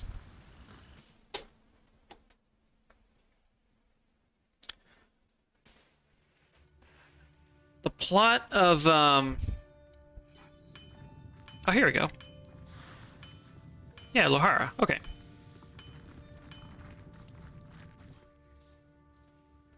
You have returned! Lahara turns to face you, her body covered head to toe in charred hues, chest rising and falling under the strain of labored breathing. There's always more demand for iron than there is time in the day. She removes a set of heavy canvas gloves and balls her fists, the joints of her fingers crackling in unison. And with the Zidania's disappearance, I have even more to do. I was already behind on our shipments, but now there's even more work to do. I see you got a promotion. Yes, I suppose I did. Though I'm not exactly happy about it. Zidania was a good leader and a level-headed woman, and gave the Forgebound the guidance they needed. I'm not entirely sure how it happened. She looks at you and raises an eyebrow. But I will carry on the Forgebound traditions like Zidania would have wanted. Well, what are your thoughts on helping out the Scarlet Chorus, Lahara? Those worthless degenerates? Absolutely not. I do not labor in front of this forge to have my work fall into the hands of chaotic, unappreciative fools. I may have to create arms for the disfavored, but at least I know the items will be treated with the honor and respect they deserve. Okay, I don't know what to do with that response. Let's just end the conversation and see if the journal updates. Oh, find a sympathetic Forgebound. Let's talk to Ulatus, Master of Casting. Ulatus surveys the room with an air of superiority. He addresses you without making eye contact. Is there something you want? Well, I have a request that requires some discretion.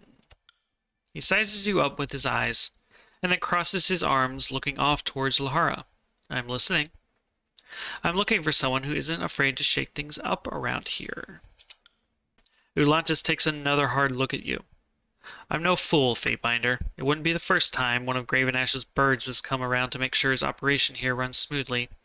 I can assure you, no one here is trying to shake things up. His gaze again travels over towards Lahara. Well, we're not here on Gravenash's behalf, so... What if I came on behalf of a different Archon, one who could ensure those of ample ambition arrived at their rightful places? I feel icky in this quest. Like, I have nothing against Lahara, and now it looks like I'm actively plotting to murder her now, is what this feels like. But okay, we're in it, so... Ulatus uncrosses his arms. His full attention now rests with you. You tread dangerous waters, Fatebinder. He moves in a bit closer while keeping an eye on the busy workers all around him. Lahara has grown more paranoid, more watchful since her beloved mentor Zidania was killed. He looks away with a sigh, dismissing the notion with a single breath. It's not worth the risk. Well, what if I can help you with that? Ulatus takes a step back, his expression narrowing, his voice much quieter, more calculated. I'm not privy to the game you are playing, but I wouldn't be opposed to a change in leadership. It was I who was in line to lead the operations for Gravenash, before Zidania chimed in, unsurprisingly picking her prized pupil instead. His stare snaps back to Lahara, the glint of the firelight shining like daggers in his eyes. Alright, cool, lady. Thanks. I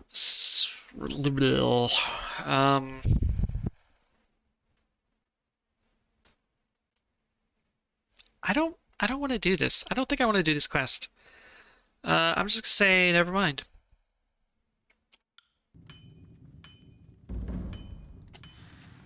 Addendum added, secret contracts. So this is for our trial of loyal? No, sorry, this is for... Oh, yeah.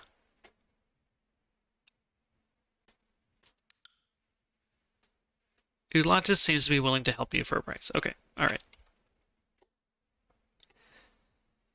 Yeah, I don't think I want to do this. Like, this is more overtly evil than the other evil things I've done in this game, so I don't know. That's fine. We'll just leave this one unfinished. Okay, but let's go help Harshin Bronze out.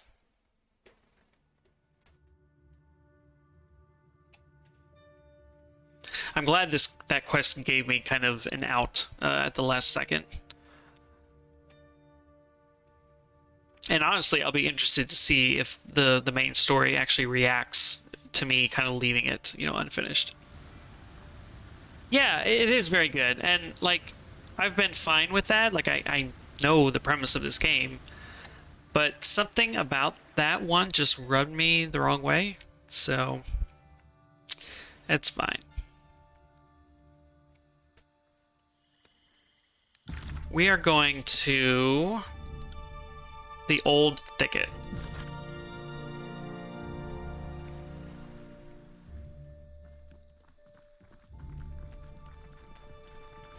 Let's see if we can't get a better view of everybody.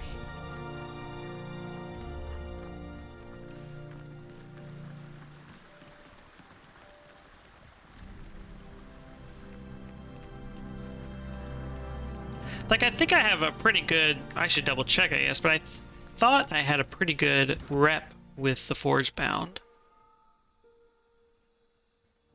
Actually, I have a little bit more wrath than favor, which is actually interesting.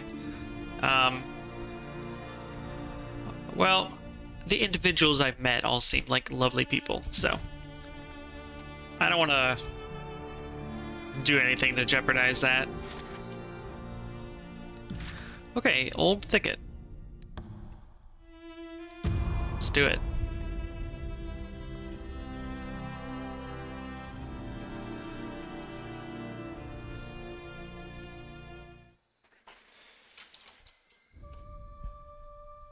Weapons and armor remain submerged in the water, most of them rusted and not salvageable.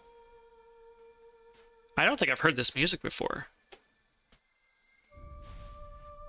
It's very ominous. I like it though.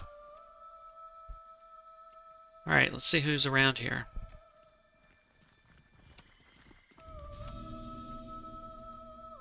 Listen closely. Bronze Tower Shield. So, Den, I added Kills and Shadow to the party. I did a whole bunch of leveling up for her, because apparently I never got around to doing that. So I'm leaning into the unarmed spec. Do you know, if I give her a shield, will that negatively impact her unarmed damage? Because I could give her a weapon, but I don't think I'm going to go that route. But I don't actually know what a shield does. Can she use one? Well, that's a good question. Something sounds...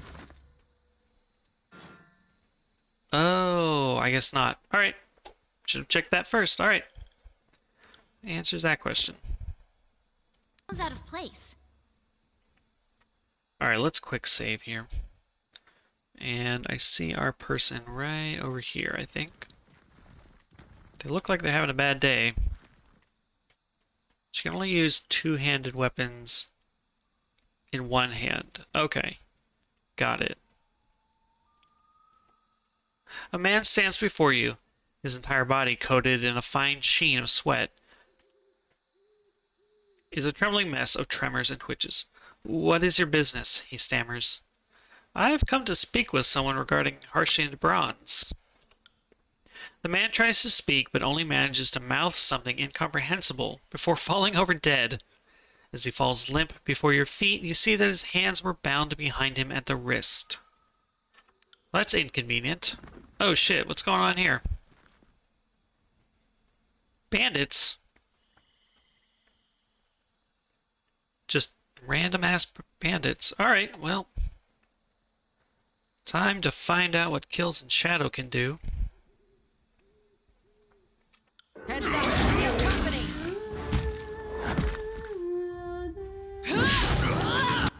Alright. Let's get with the buffs. Lantry, okay, good job.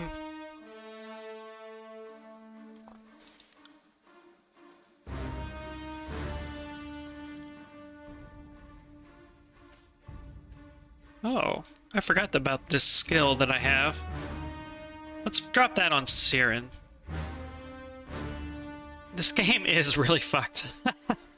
I love it though. Like it's such a unique fantasy game. I mean, it is kind of just grimdark, I guess, but I don't know. It's unique, and I like that about it.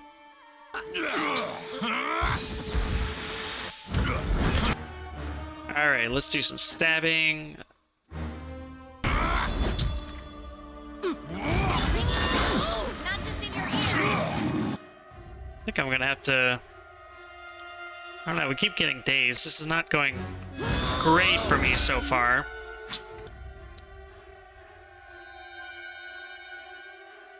We need a counter. We need the fucked counter in this game. Also, possibly a shit counter, because this game is a big fan of poop, we're learning.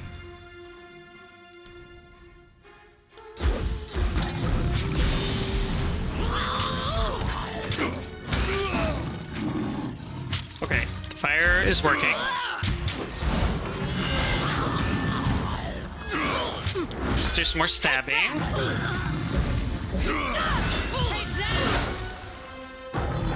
That's how it's done.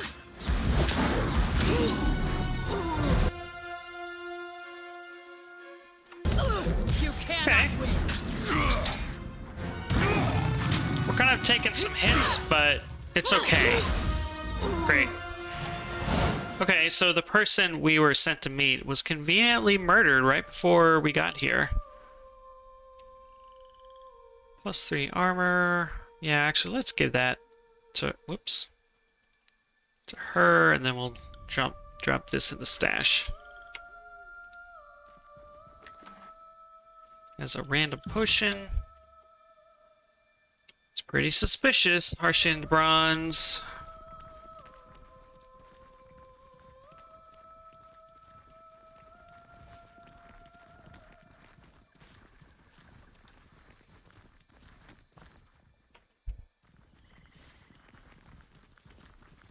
So the guy we met was, he seemed paralyzed with fear. I don't know what other way to describe him. And blood and rust adorn this banner from a battle long since past. He was tied up, like he was just left there or something. And then he died. And then we were attacked. So that's certainly suspicious from our boy Harshiend.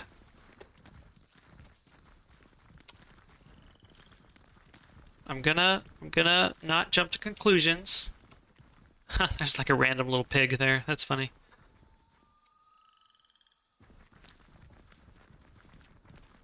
He was certainly bait, yeah.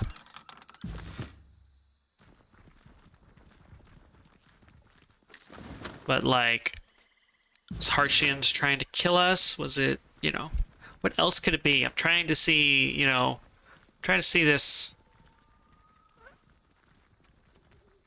from the optimistic perspective of Harshiend, I guess. Okay, well, nothing else to see here, so yeah, Lethian's Crossing.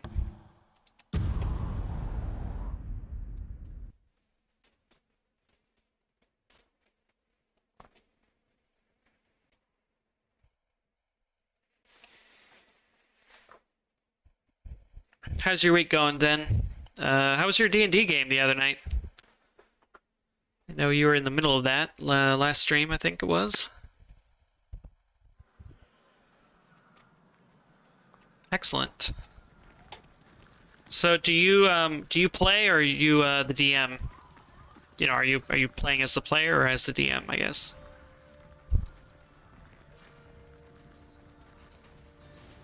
First game with that group. Cool. You won't break my spirit, lady.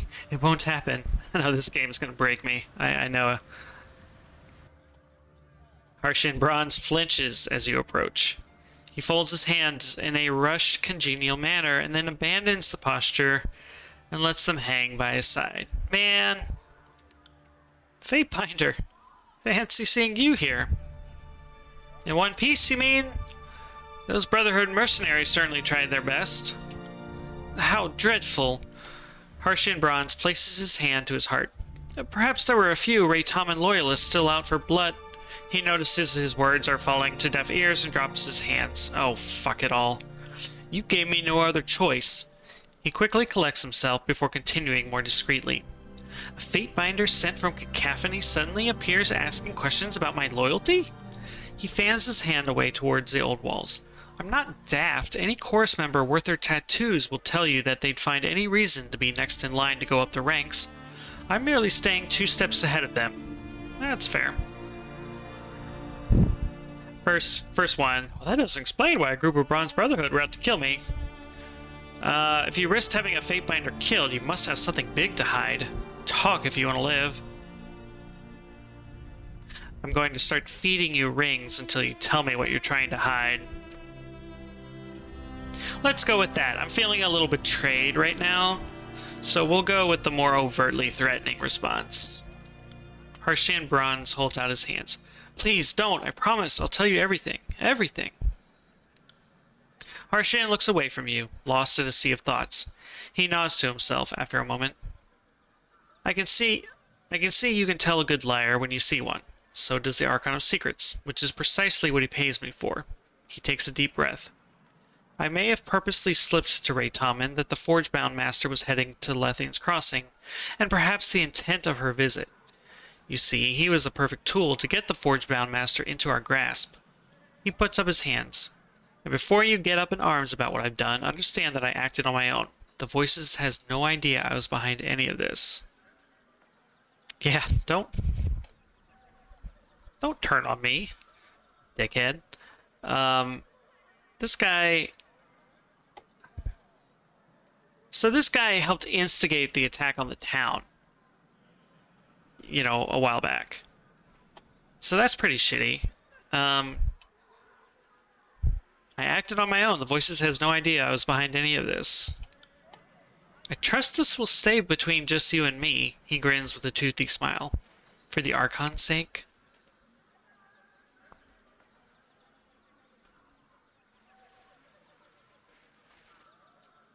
I understand what you did was for the greater good. I will make sure your loyalty is known.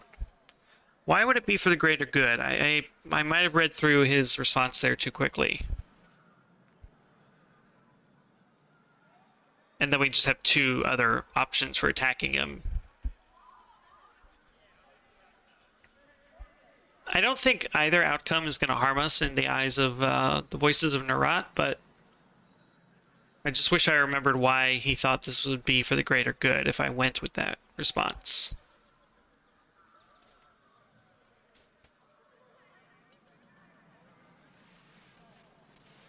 Did he just want the Bronze Brotherhood to take over? Was that his motivation there?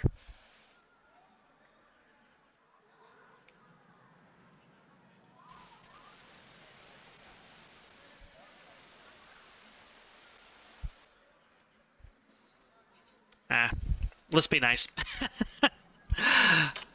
He bows deeply. I knew you would understand. Now let us put this ugly business behind us. From now on, you'll have a significant discount on my wares. Hell yeah. Alright, let's see these wares. That's pretty good. I like discounts.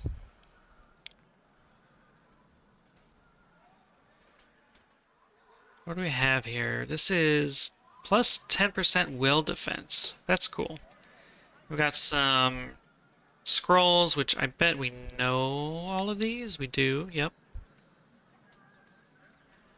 Alright, well, that didn't, what is this? Oh, this is the insignia that we used to get through that magic wall. Grants nearby allies resolve and increase resistance to being knocked prone or pushed back. Oh, we definitely need this for the main quest area. We absolutely need this. Can't believe I missed that. Maybe let's just give that to Kills and Shadows here, because... He's both Iron Claw and Mystic Claw. He's good for killing. Yeah. Grant nearby allies resolve and an increased resistance to knockback. Cool. Okay. Looks like we have a new email. Oh, we have 2 new emails. Holy smokes. Okay. Fatebinder, you are to report to the Bastard City at once. Be prompt, lest I mistake your tardiness for reluctance. Yikes, the boss is calling us into his office. Holy shit. Alright, we'll do that. Send a confirmation. As you request, I will appear in your court in good time. Having, like, flashbacks to, you know, getting in trouble. God damn. Alright. Fatebinder Rogalis has something to say to me. Yeah, I don't know how long that's been there. Now I have anxiety. That's good. This is great. I'm pleased. Dear Fatebinder Iron Fist, your actions at Sentinel Stand have once again supplied the rumor mongers of the Bastard City with stories to peddle. Some seem to think that your cunning twist of legalese intended to display some great support for the people of Stalwart. That, of course, only leads to speculation about which people of Stalwart you intended to benefit. The unbridled upstarts or the corrupt old queens? Others foolishly believe you unraveled the Overlord's edict to prove that you could, as if a sliver of cleverness could bring Kairos low. As a scholar, I prefer primary sources to gossip, so allow me to ask you plainly. Why did you choose to spare the child? Tyranny actually cares if you are on time in this game. Yeah, well... Hope I didn't wait too long. We'll see. So why did you choose to spare the child? I didn't know I had an option to do otherwise. Well, let's see what the right thing to do option is. When faced with a choice to save a child or consign it to death, I chose to save it. That does not seem so strange a thing to me. Either decision would have fulfilled the Overlord's will. The last ruling house of Stalwart met its end in the Blade Grave. You need read nothing more into it than that. Or it was purely political. The blood of Graven Ash, Archon of War, flows through that child's veins. It should take no scholar of history or governance to recognize the potential in protecting it. The Archon appreciates family above all else. Why would I deprive him of grandchild born to the ruling family of Stalwart if I could do so without shirking my duty to the Overlord? Right, lady. Like, that was kind of my response. Like, I mean, one, I don't believe the game gave me an option to not spare it. But two, it seems like everybody was expecting me to just ruthlessly murder granddad and child, and then that would end the edict, and that's what everybody wanted, apparently. So now this person is upset. Or inquisitive, maybe more than upset.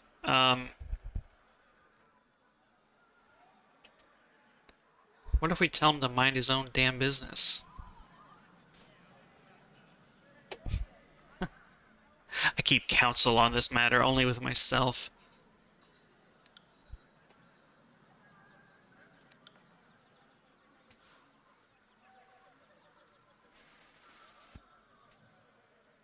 Let's go with this one. This actually feels like kind of a non-response. Okay, well, let's drop everything and go see our boss, because I'm having like literal stress about it, so let's just go get that done and over with.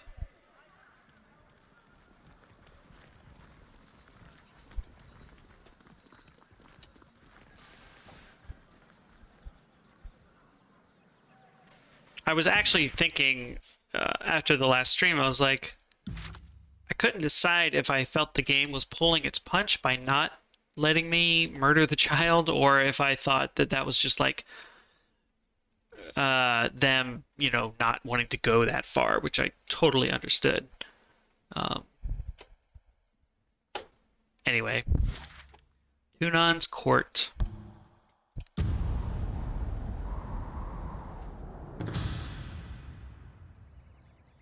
Along the road, you cross paths with a trio of tearsmen, clad in the ragged remnants of noble finery. They appear haggard, hands blemished with dirt, faces sunburnt and peeling. Their guard has been reduced to 2 men in dented bronze, each sporting mangy beards and visible exhaustion. One of the tiersmen notes your banner and hails you.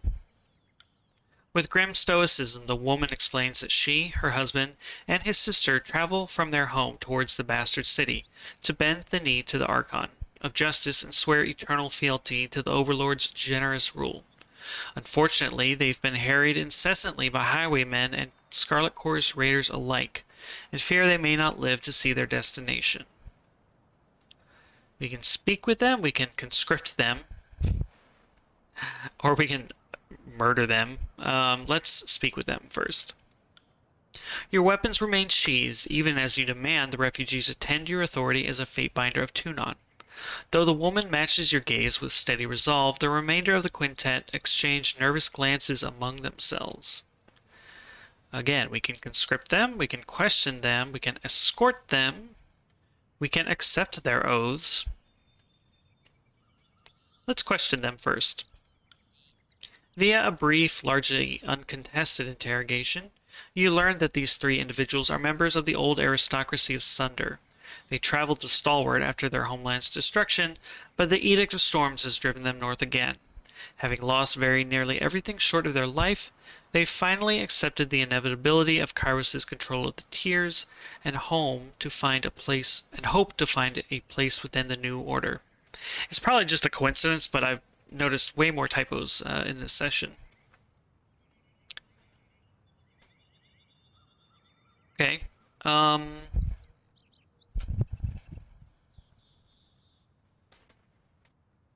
Let's escort them. The party has received Sunder's seal, an accessory that gives you stone skin, +3 armor, and immunity to petrified. That's pretty cool. We'll take it. The group is hesitant to accept the terrifying honor of the personal escort of a Fatebinder, but they don't resist your insistence. You lead them to the bastard city, into the court of Tunon, Archon of Justice, who presides over the 3 nobles as they swear their loyalty and service to the empire of the Overlord. After a brief ceremony, one of the nobles approaches you and displays her appreciation in the form of a small gift. Apparently we are exhausted, which is the first time I've seen this status effect. Okay.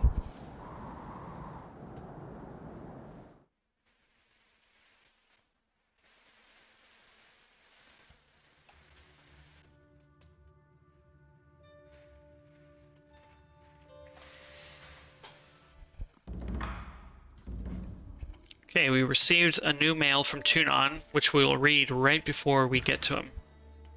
Excellent, we await your return. Oh good. Literally, like, the kind of email that I get a sigh of relief from, you know, in certain situations. Ugh. Alright, let's go say hi to Tunon. I still love this room. You return as summoned, despite the weight of responsibility on your shoulders. The court appreciates your devotion to our good work. I'm so relieved he seems happy. Like I'm not late. Jesus Christ. It should come as no surprise that your activities are closely monitored. As an extension of Kairos' law in the frontier, your progress is a topic of some interest. I sent you on a mission to bring order to the chaos of this civil war.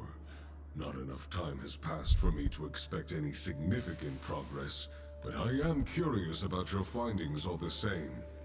I want to make sure your time outside the court's shadow is being used effectively.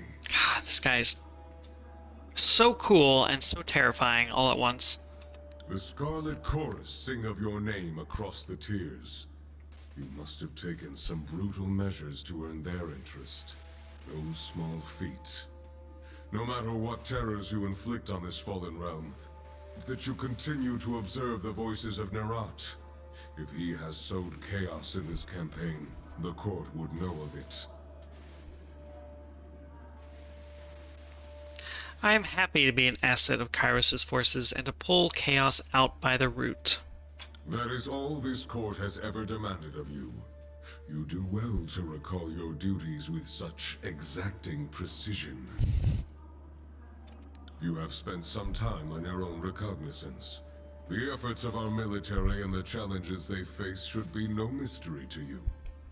Tell me, are you any closer to determining which of the Archons is at fault for the troubles of this campaign?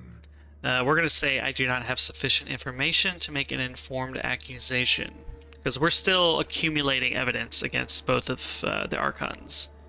Come now. Your decision does not bind you to an accusation at this time.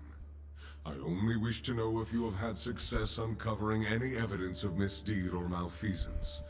If you believe either of the Archons has acted in a manner not befitting their station, give voice to it. Okay. Well, let's start with saying I believe Graven Ash is the guilty party. I think it's clear that both are guilty. I'm curious if the game will let me voice that at some point. It doesn't look like I can do that yet. So let's start with number 2. I believe Graven Ash is the guilty party. The Archon of War prides himself on his loyalty, and the skilled fighters he trains have turned the tides of this war on a number of occasions. On what grounds do you make this claim?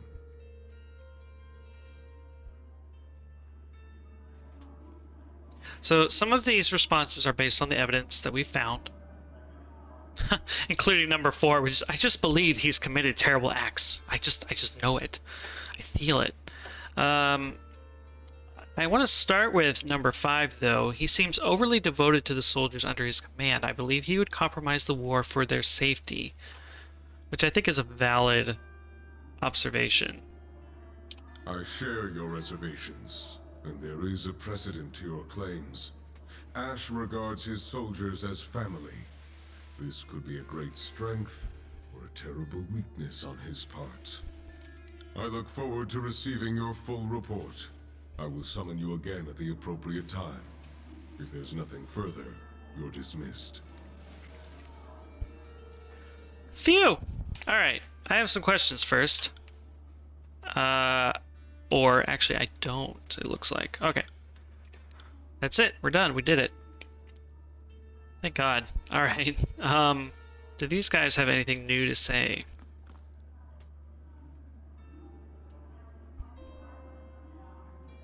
The Fatebinder watches you warily as you approach, but it is only in the final breadth of distance that you realize his gaze is following not you, but the blood and mud-kinked beast woman at your heels. The hardened warrior's stance is stiff but ready.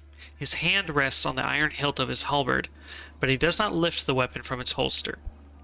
Is there nowhere you will not traipse, creature of darkness? He demands. Is there no hovel in any realm that you beasts fear? Did not come hunting for Fatebinder. The beast woman chuffs and tosses Nurnival a deadly grin.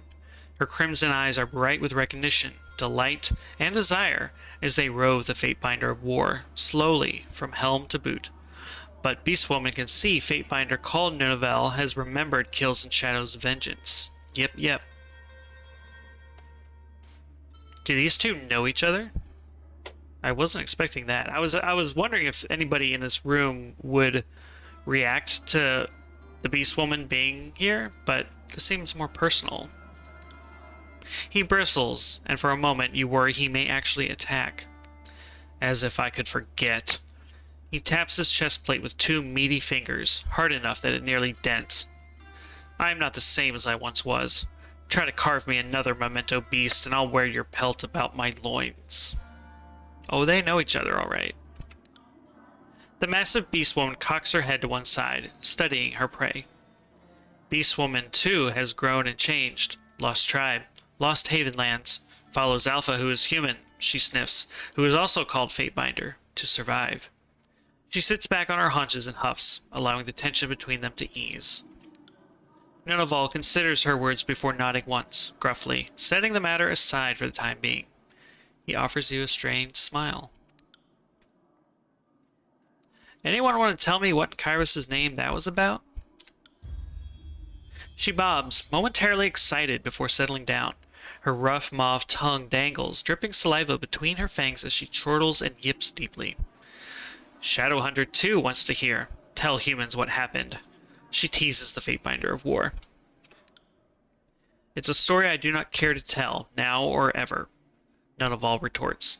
He flicks his gaze from the beast woman to you, clearly struggling to rein in his anger. But a shorter explanation that may sate you is this. Once I lacked a healthy appreciation for the beast tribes of Haven. Your monstrous friend here took someone very dear to me to correct my indiscretion. He grunts, his red beard a trembling flame. And that is all I will speak on the matter. Interesting. I kind of love that little discussion. Like I said, I was sort of wondering if anybody would react to her, but I like that it's actually more personal. That makes it more memorable, and just a stronger kind of story, I guess. That's neat. Let's see if Callio has anything to say. Nothing new. And Rogalus. Oh, this is the guy we've been writing letters to. But he has nothing new to say. But okay, we did get a letter from him, so let's go ahead and read it. Dear Fatebinder Iron Fist, you display curious empathy for those who name you enemy. I sincerely hope that history remembers it as one of your critical strengths rather than your most dire weakness. Remember always that the Overlord favors efficacy over empathy. Rare is the Fatebinder who delivers both. So that was his response to our response to asking, why the heck are you not murdering babies? Okay. Well, that went not nearly as badly as I feared. Let's take a nap. Because apparently our characters are exhausted and they need the sleep.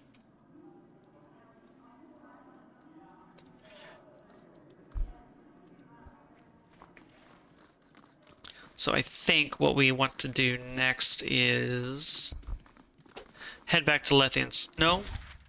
Let me think. I think we're done at Lethian's Crossing.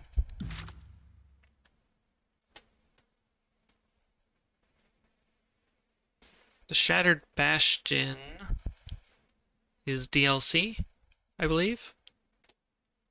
So let's go back to Cacophony and turn in that one side quest. That'll be good.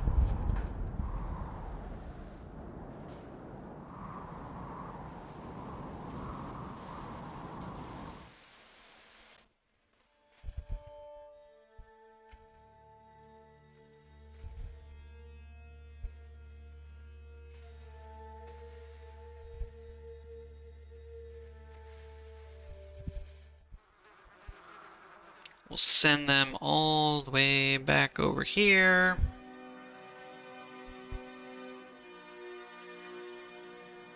I wish there were more points of exit once you get up here.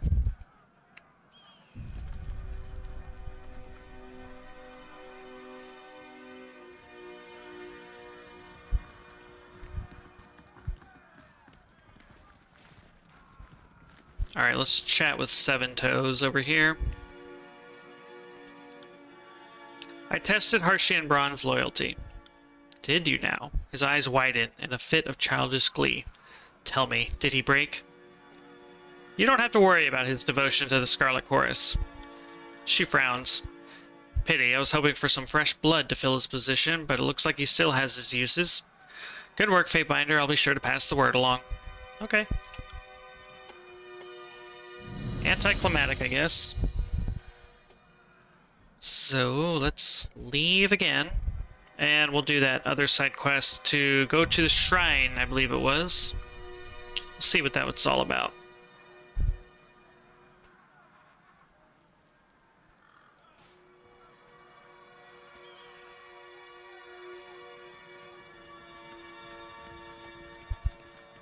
So when we're in this general area, we are much easier to knock down. And our magic skills are reduced. So that's a bummer. Okay, Jagged Maw Shrine. Okay. An uneventful day on the road is interrupted by a loud cry. An old man, dirt-encrusted and wild-eyed, dressed in little more than tattered rags, emerges from the brush, charging feebly towards you with a sword held high. For Apex! His sandals catch a tree root, sending him tumbling into the dirt. His brittle blade strikes the ground first, snapping in two. He clutches his ribs and whispers a low groan, laying on the ground for an uncomfortably long time.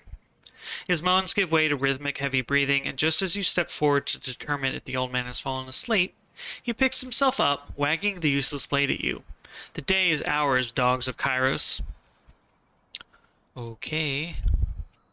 The man continues to ramble, and it soon becomes clear that he believes himself late for the first battle of Apex. He is correct, in a sense. The battle was waged over 2 years ago. Blissfully unaware of his kinsman's failure, he demands your surrender before generously offering to settle for a mere ransom. We can kill him. We can convince him that we're not enemies and give him some rings. We can disarm him and spare his life. We can convince him to wage war against Graven Ash. Let's do that. You wait for the old soldier to finish his lengthy tirade before speaking. As he calms, you assure him that your interests and Apex's are one and the same, insisting the true aggressor is a shared enemy, the rogue Archon. The name Graven Ash fills the old man with seething rage, and it's all too easy to persuade him to take the fight directly to the Archon's stronghold. You promise him the backing of 1,000 Tearsmen and point him towards Iron Hearth, helpfully drawing him a map. He sets off on the road, broken blade in hand, to the Archon's mountain fortress, where hundreds of Graven Ash's elites await him.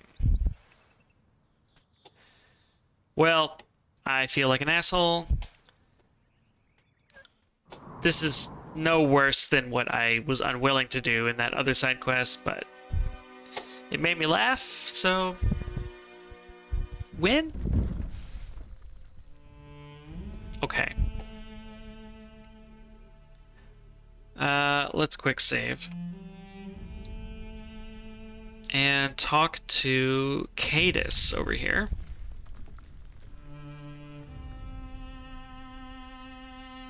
Hooah! Sorry for the ambush unannounced, but we thought a surprise would be the best way to celebrate this fine occasion. You see, today's the day you died, disfavored. We've come to paint the rocks with your blood. Just a little evil. Just little. Now, I won't fault you or name you cowards if you wish to beg a swift death. I mean, it's plain as day a horrific, torturous end awaits you otherwise. Oh, all right, regardless. Have a great night, lady. If you're working tomorrow, have a great work day, and I will hopefully talk to you later. Thanks for hanging out. What's plain as day is that the chorus is made up of dumb shits. You think your numbers are anything but decent odds for a squad of the best damn disfavored this side of Stalwart? Noticing your approach, the lieutenant stiffens. A Fatebinder? Here? Is this how you plan to beat us, Tangled Limb?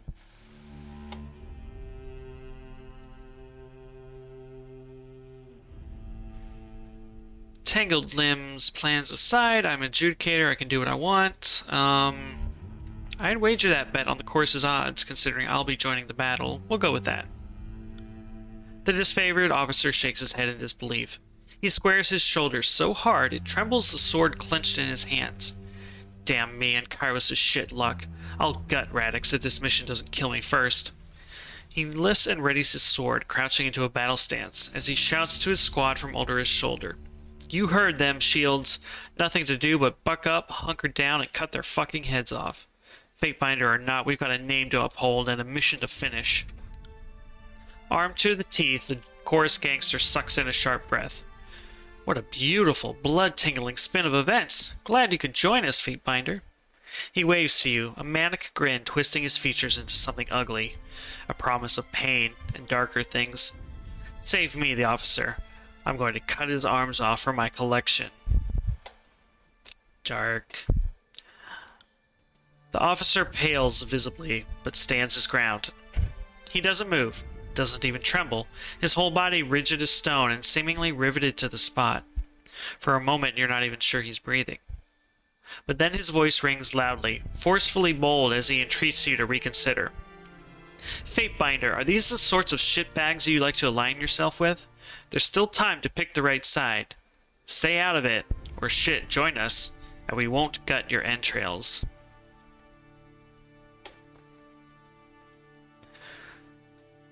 So we can say we fight for the Scarlet Chorus, prepare to die. The Voices has authorized me to do as I deem needed. Including killing weaklings like you, Tangled Limb, who can't get the job done, so we can turn on him. We're out in the middle of nowhere with no witnesses. What are you going to do should I turn on you, Tangled Limb? You can't tattle to Narat if you're dead. I fight for the highest offer, or we can glare silently. I'm not sure what the game is kind of expecting here. I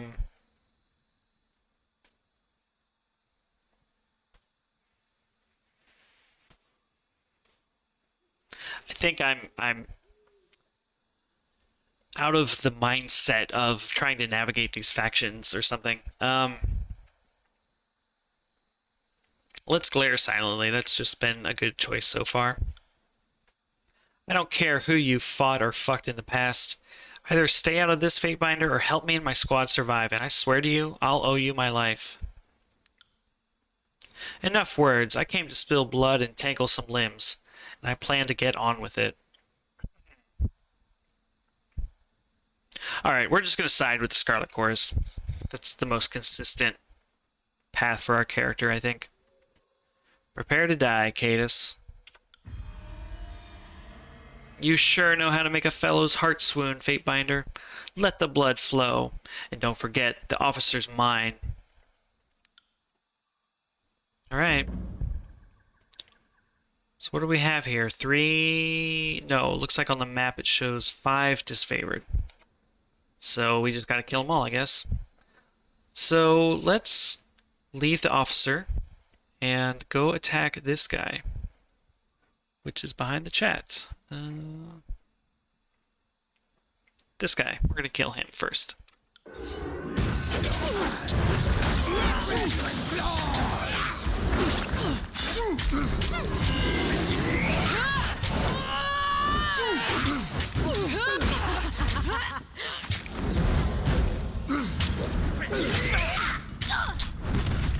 For the glory of Kairos! Okay, Saren is taking some damage, but it looks like Lantry's healing her up, so maybe it's fine. Okay. Let's do some stabbing.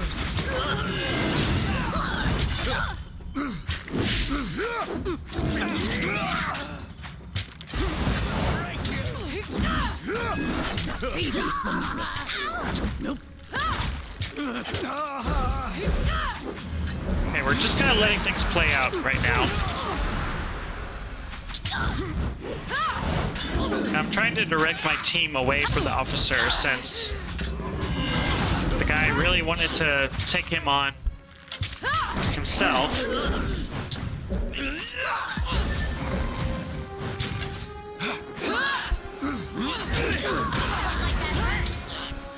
Okay, are there any other soldiers left? No, it's just the officers, so I guess we'll just attack and find out what happens after.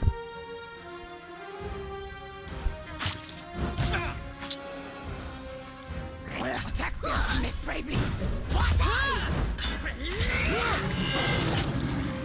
Swipe. I got it. This is going pretty easily, I gotta say. Humans did not see beast woman's miss. Nope, nope.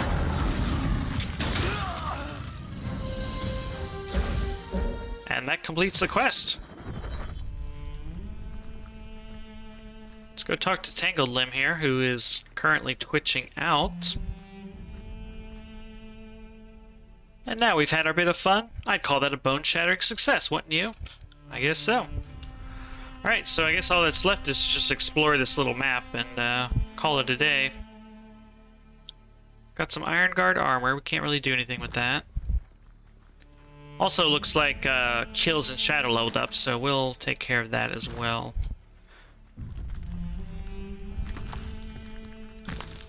Got loot. More loot. What do we have here on these crystals? These are pretty cool looking, actually. This rocky protrusion is magical in origin. As Cairn roamed the Stone Sea during the conquest, it was rumored that structures like these were formed in his wake and contained traces of his essence. Place your hands on the monument to learn the spell symbol of stone. Nice. Evoking energy through the sigil of stone takes great force of will. Perhaps the newest magical sigil on Terratis. It was developed by the disciples of the Archon Cairn. That's cool. We have a bunch of options.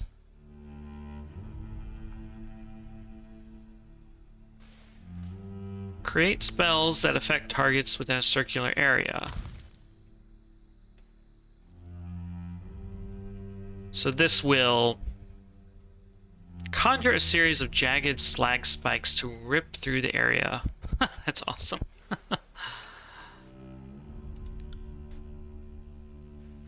Also extremely high lore requirements, so I don't know if I want to use that. I'm not sure. He's an interesting Archon. Yeah, I'm looking forward to meeting him because I've been hearing about him, you know, for quite a while now. +4 armor. Stolen, but minus 20% move speed. Coats the target from head to toe.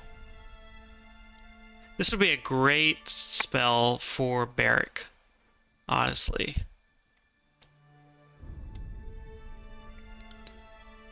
And then distant impact, so just toss a freaking rock. And then touch, flesh to stone, causes the petrified affliction. Cool.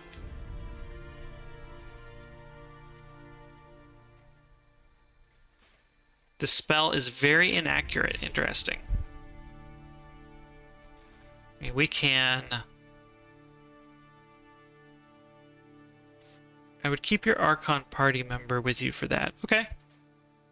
Okay. So we can boost the accuracy. We can increase the duration.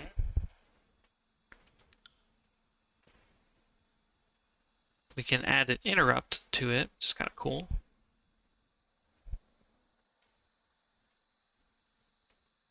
We can steal armor as well, which is also cool. Actually feeling like I want more spell slots, finally.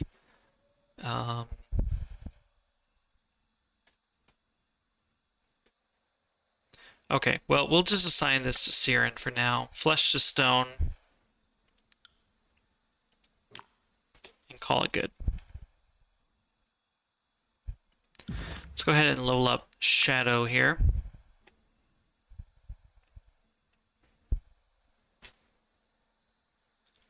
Let's just keep boosting strength, I guess, and let's see here. This is the uses two-handed weapons as one-handed. Cool, cool.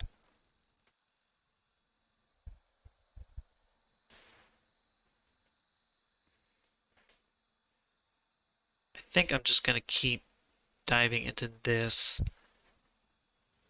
Natural armor. Yep, perfect.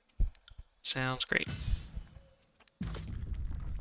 Alright, let's just keep looting this place and we'll be on our way.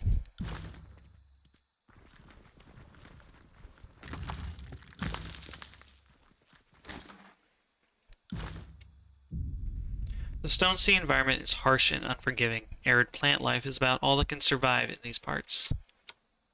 Uh-huh. Oh, okay. Let's cross here. If we can. Aged planks of wood and withered rope are the only things keeping travelers alive while crossing the great chasms of the Stone Sea. Oh, this is it. This is...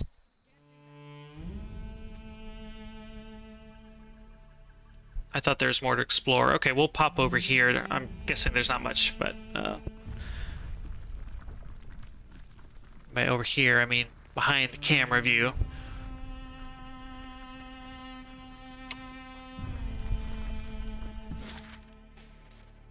Alright, let's head back to Halfgate.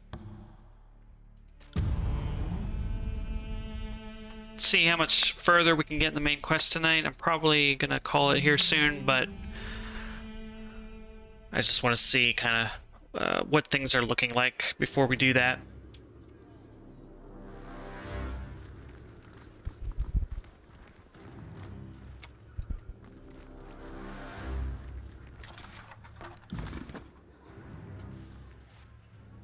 Watch your step, Fatebinder. The Stone Sea is a rather steep drop from Halfgate's edge. Wouldn't want you to slip off now.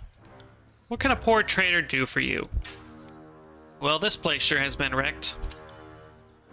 And by a Fatebinder like you, no less. No offense to you, of course, your good justice. But if I ever get my sights on who did this, I'll give him a right piece of my mind. This city lost everything to the Edict. Her homes, her people, even her name. You can't imagine what it was like to watch her quake and burn. Now that the city's death slide is settled, we only have to deal with the occasional rumbling. The tremors that come and go like sweeping summer storms. Most blame the disfavored.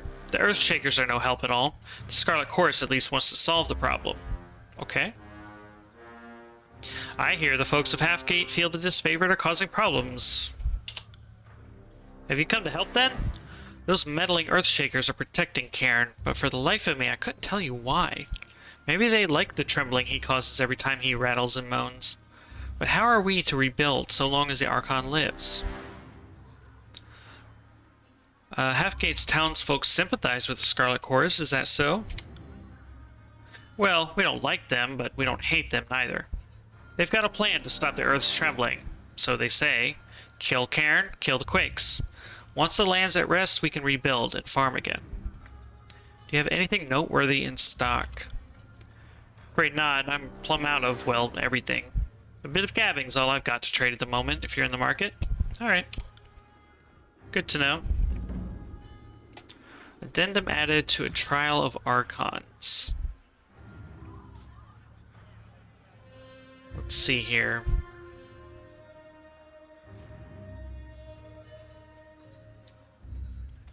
What was added?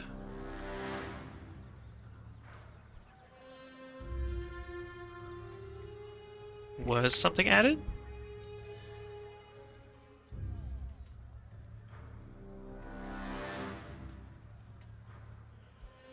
Okay, I think it's this item here. So this is evidence against Graven Ash. Disfavored soldiers encroached on a Scarlet Chorus operation in the Stone Sea, territory claimed by the voices of Nerat. I don't feel like I actually know what this is referring to, so we'll just keep poking around, seeing what we see. Okay, Janny the Reaver. Fatebinder, welcome to Halfgate. Okay.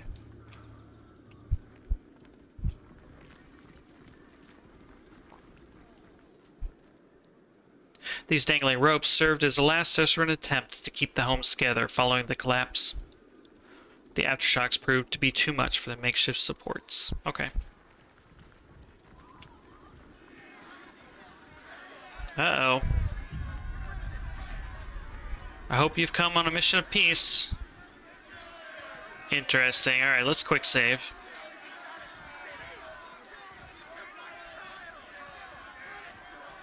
We have someone named Rancor here. What's this now? A Fatebinder and Halfgate? The battle-scarred Fury looks you up and down, unimpressed. Then he scratches the end of a dirty thumbnail along the pockmarked front of his throat in thought. Since you're here, you might be interested in our little predicament. Alright, I'm listening. Good, because you're no use to me dead. He utters a brusque laugh, but at the same time he fingers a mottled scar on the front of his throat more vigorously. He jerks a thumb toward the raucous crowd behind him. You see that lumbering beast that got chained there? Oh, this beast person here. Okay. Yes, what about him? A group of townsfolk caught the beast a ways outside the city night before last. Don't know whether he's done it or not, but they're wailing he ate one of their own. Now they want nothing but to string him up or skin him alive. It's strange. Left Claw would not so easily be caught. Yip yip. Packmate is weak but smart hunter. Does not stray close to human burrows. I am glad we brought her. This is going to pay off. I hope. The muscles in his neck visibly tense, but otherwise he does nothing to acknowledge the beast woman's claim. After a beat of silence, he scuffs a foot in the dirt and coughs to clear his throat.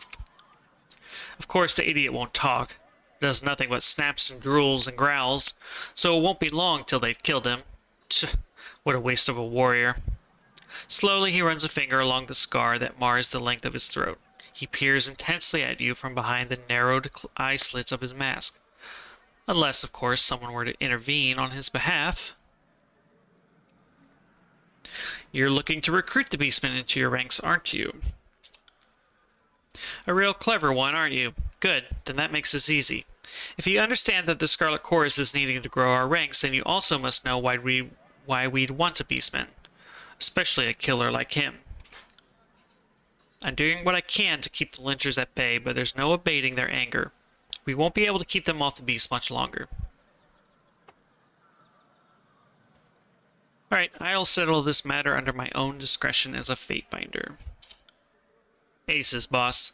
Scarlet Fury fingers his neck scar thoughtfully. I'll leave it to you then. What an interesting detail about the neck scar and like just how he touches it and stuff. It's something I really like about this game. Like the text adds the bits of detail that the graphics can't really show. And I think it just really reinforces all the storytelling in this game. I really like it. Alright, decide the captured beastman's fate. Got a bunch of NPCs here. Yeah, like reading a book, yeah. Ah, welcome, traveler. I've seen so many new faces recently, it's getting hard to keep track of all of you. Seems every other day we got new scavengers or artifact hunters or just completely odd folks coming through these parts. Almost unsettling, if you ask me. His eyes linger on Kills in Shadow for a moment, and he sniffs, his face taking a sour look. And if it isn't one type, it's another. He looks back at you, and smiles again, although doesn't quite reach his eyes. What is other type? Stronger than pathetic human type? She scratches her scarred, hairy teeth and grins to show grace in her fangs. Well, aren't you just pleased with yourself, beast, making a joke at a human's expense?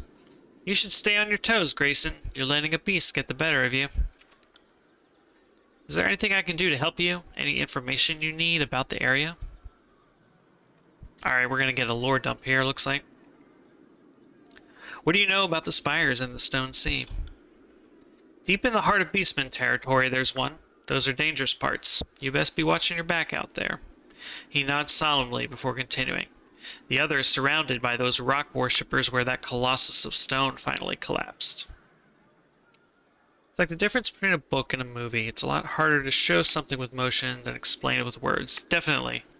Definitely. I first noticed it when they mentioned, like, how befouled some of the prisoners were in the Scarlet Chorus camp. You know, you could see that there were prisoners there, but that textual detail just really filled in the picture in your mind. I don't know, it's a kind of best of both worlds thing, I feel like. Like, not even something like Dragon Age or Skyrim, you know, does that, you know? Maybe other Obsidian RPGs have done that, but I haven't encountered it before, and I really enjoy it. The Stone Colossus? He's probably referring to the Archon. Yeah, that giant of an Archon. He kept moaning and groaning as he made his way across the land, left destruction in his wake, and riled up the beastmen something fierce. Believe he fell near the Dawning Spire? He gives his head a scratch, pondering the situation. That's why the first Twilight movie was so bad. The book is full of internal dialogue, but in a movie they just have them staring for a minute. Yeah.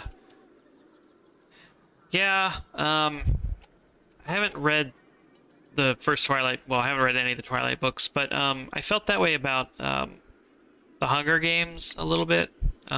Those books versus the movies, those were so inside Katniss's head, the books, that it was a little weird in the movie.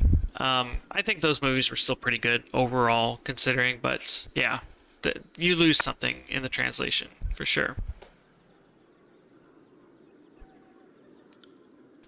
Some of the vendors here in town could tell you more. I know they've had some dealings with the scavengers from those areas.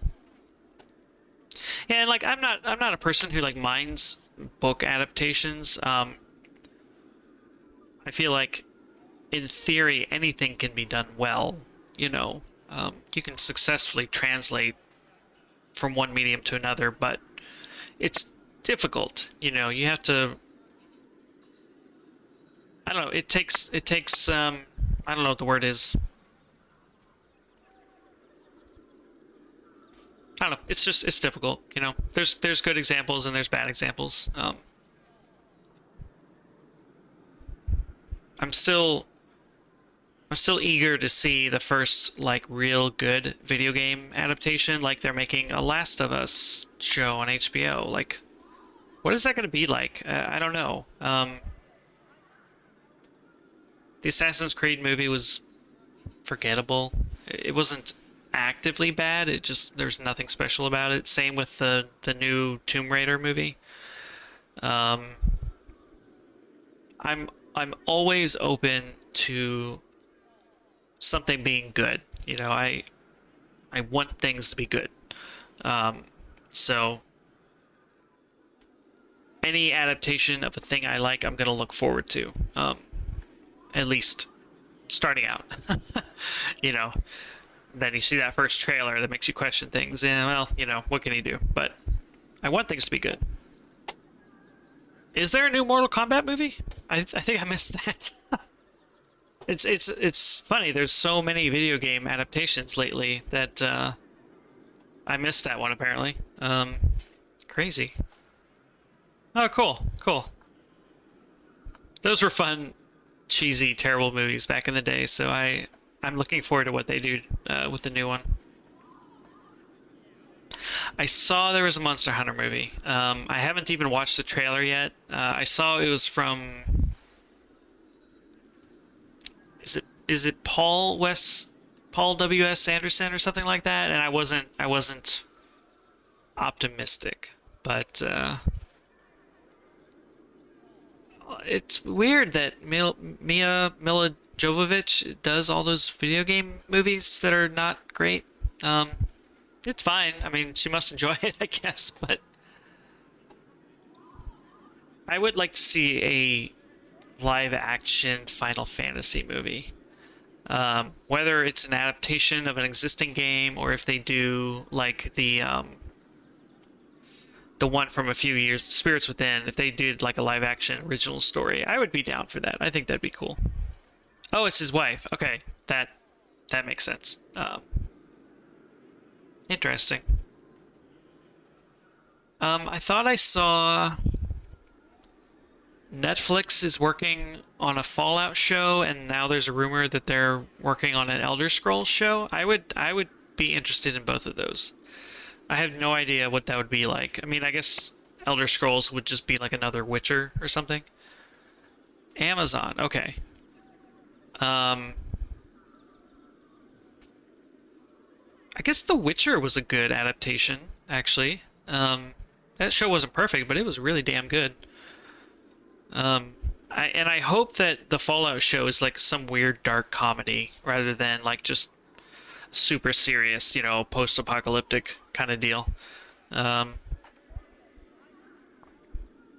Yeah, I'll be down for watching whatever they put out. That'll be interesting. I hope it's good, but it'll be interesting. The show is book to show. It's not game to show. But like you said with Twilight, that can go wrong too. So I brought up The Witcher because I was thinking video game to show, but you're right, it's a book. It's an adaptation of the book. So yeah, I need to rewatch that though. That was a damn good show. All right, let's finish talking with this guy. Tell me more about Halfgate. Well, let's see. It used to be called Plainsgate until Cairn came traipsing through and Fatebinder Callio cast the Edict of Stone on him, destroying thousands of lives in the process.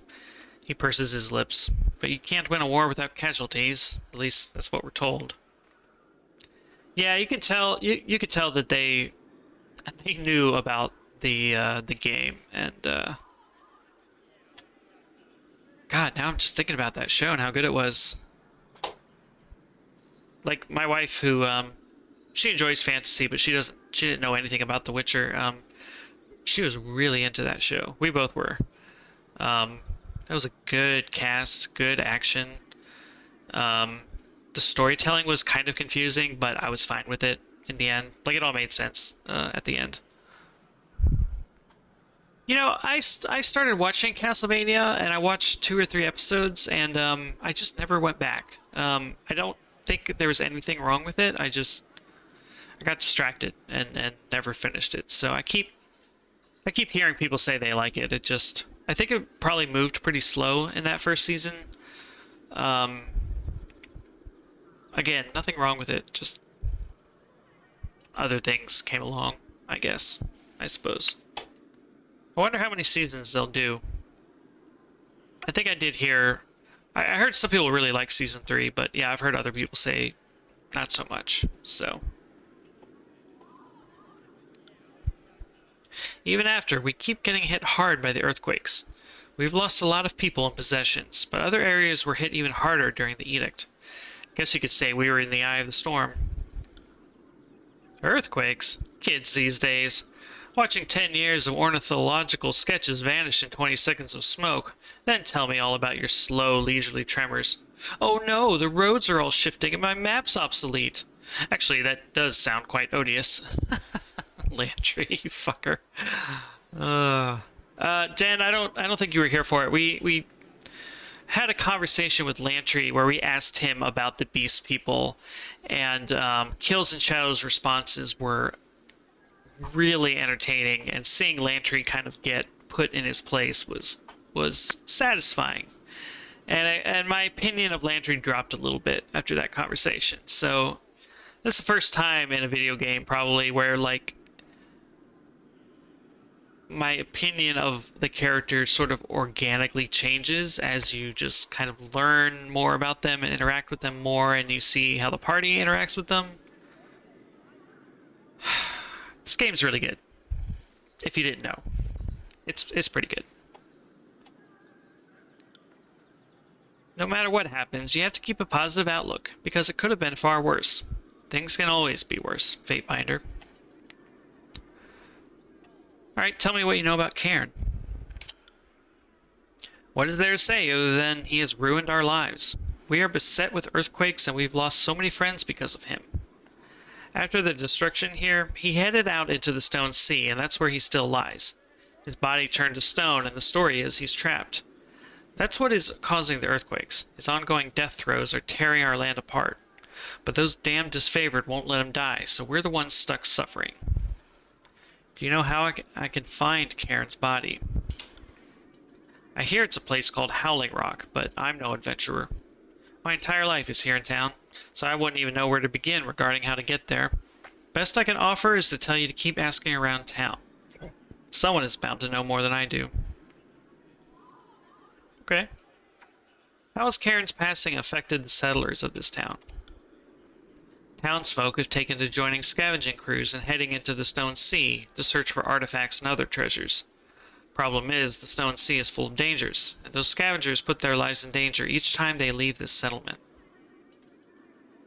Is there anything I can do to help the scavengers? There is indeed a way you can help, Fatebinder. The scavenging mission went out a few days back, and we haven't seen them since. The longer they're gone, the more I'm sure they won't be coming back. Second response. That's too bad. Good luck. Alright, I will look for the lost group of scavengers. This is wonderful news, Fatebinder. Thank you. He smiles and grabs your hand, shaking it vigorously. They were on their way to Stone Down, but no one knows if they even arrived.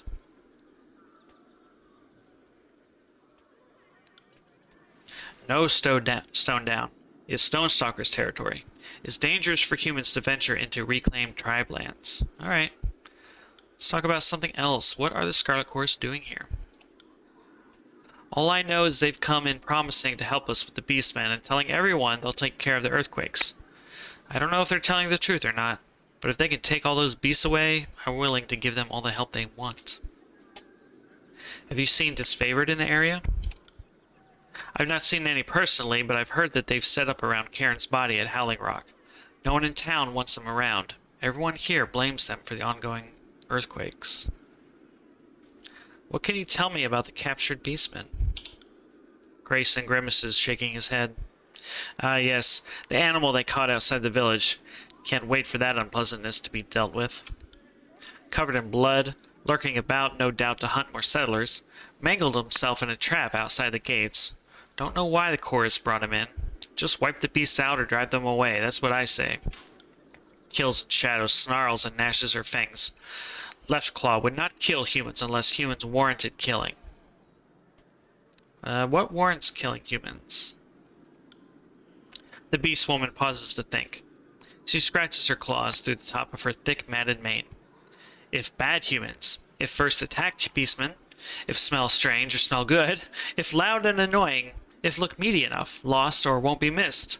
She grins, mauve tongue peeking between her front teeth. Stonestalkers don't eat humans, but Kills in Shadow makes no similar promises. Yeah, I was just thinking I think I'm gonna finish this conversation and then call it there because it looks like we've got a lot on our plate coming up here, so let's remain silent. You see? These murdering beasts enjoy hunting humans. There's nothing deeper to it.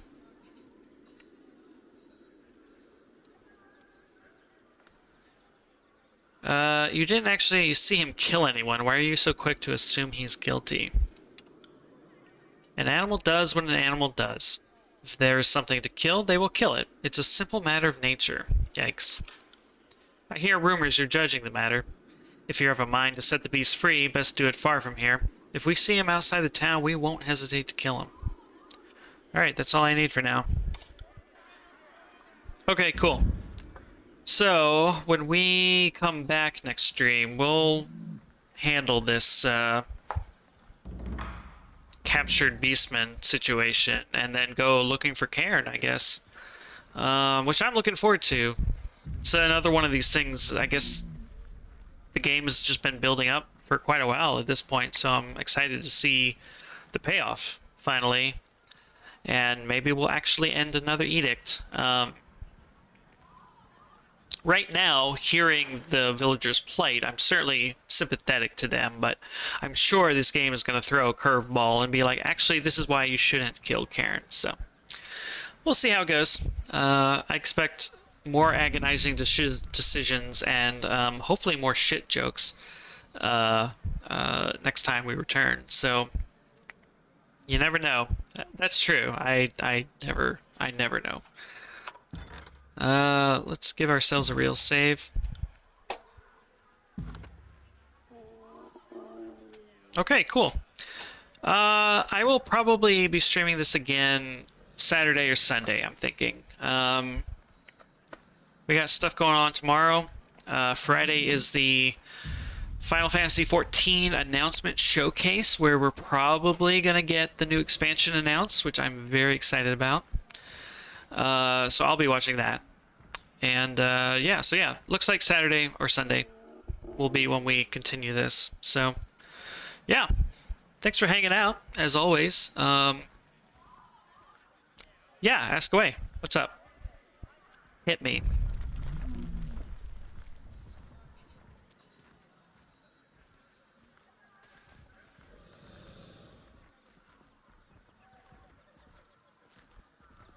Zoom in on these angry townspeople here. Final Fantasy MMO, is it one of those grind every day ones? I would say no, although feel free to be more specific about what you mean.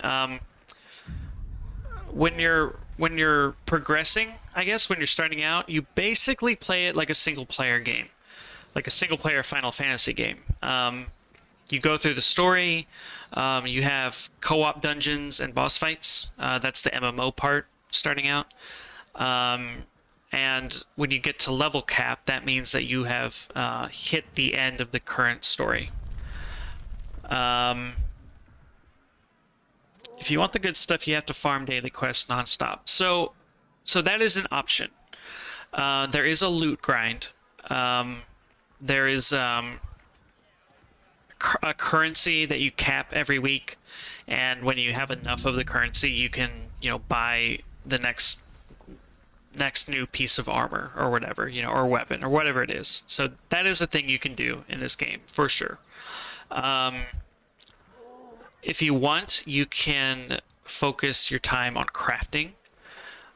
You can focus your time on like housing and decorating and stuff. And like a single character can play every single class in the game, so you can just spend your time leveling up all of the classes. So it's a game where there is a ton of things to do, and a lot of it is a grind. It takes time to do all the things, but I don't feel like it's a game that you're forced to do those things if you don't want to, if you're not interested in. The game's director has gone on record as saying, like, if you're done with the story and you don't want to play anymore, go ahead and unsubscribe and come back when there's a new patch, because new major patch means new story content. They're pretty chill about what the game offers, so yeah, just not where the only thing to do is grind. There is a lot of content in the game, and nearly everything has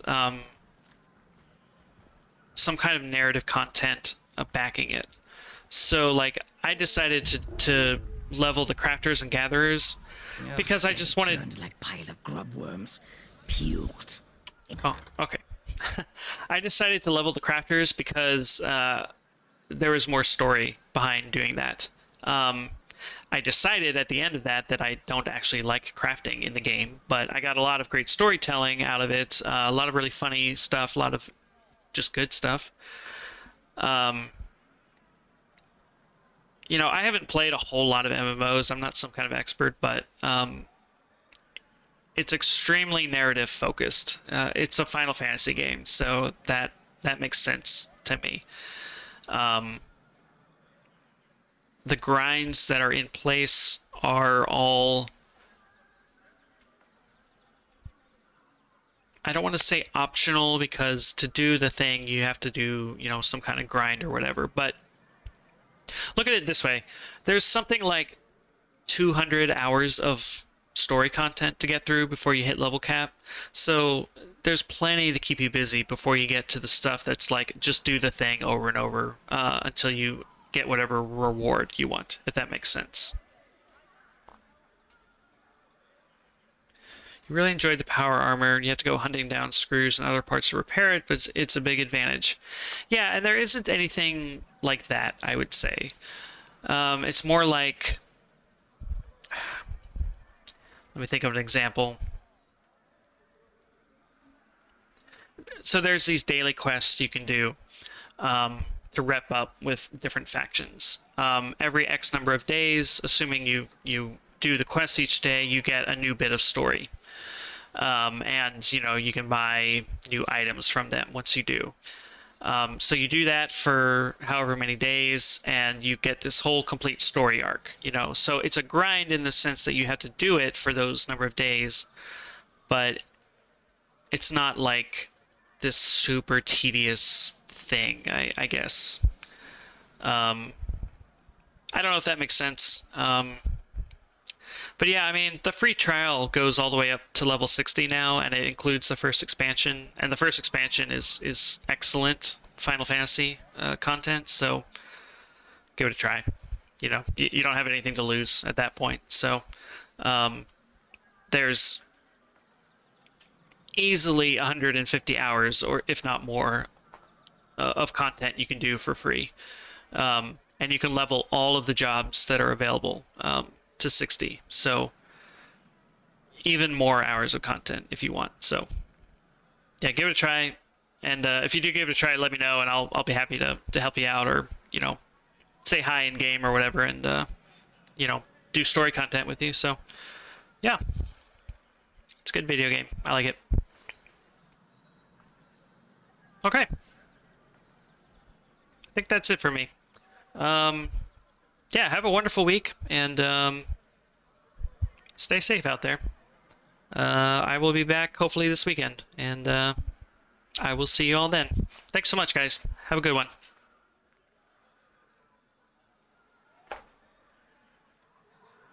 I hit the end stream button, and yet nothing happened. This happened last time too. I wonder what's going on. Okay, I'm going for real. Bye, guys.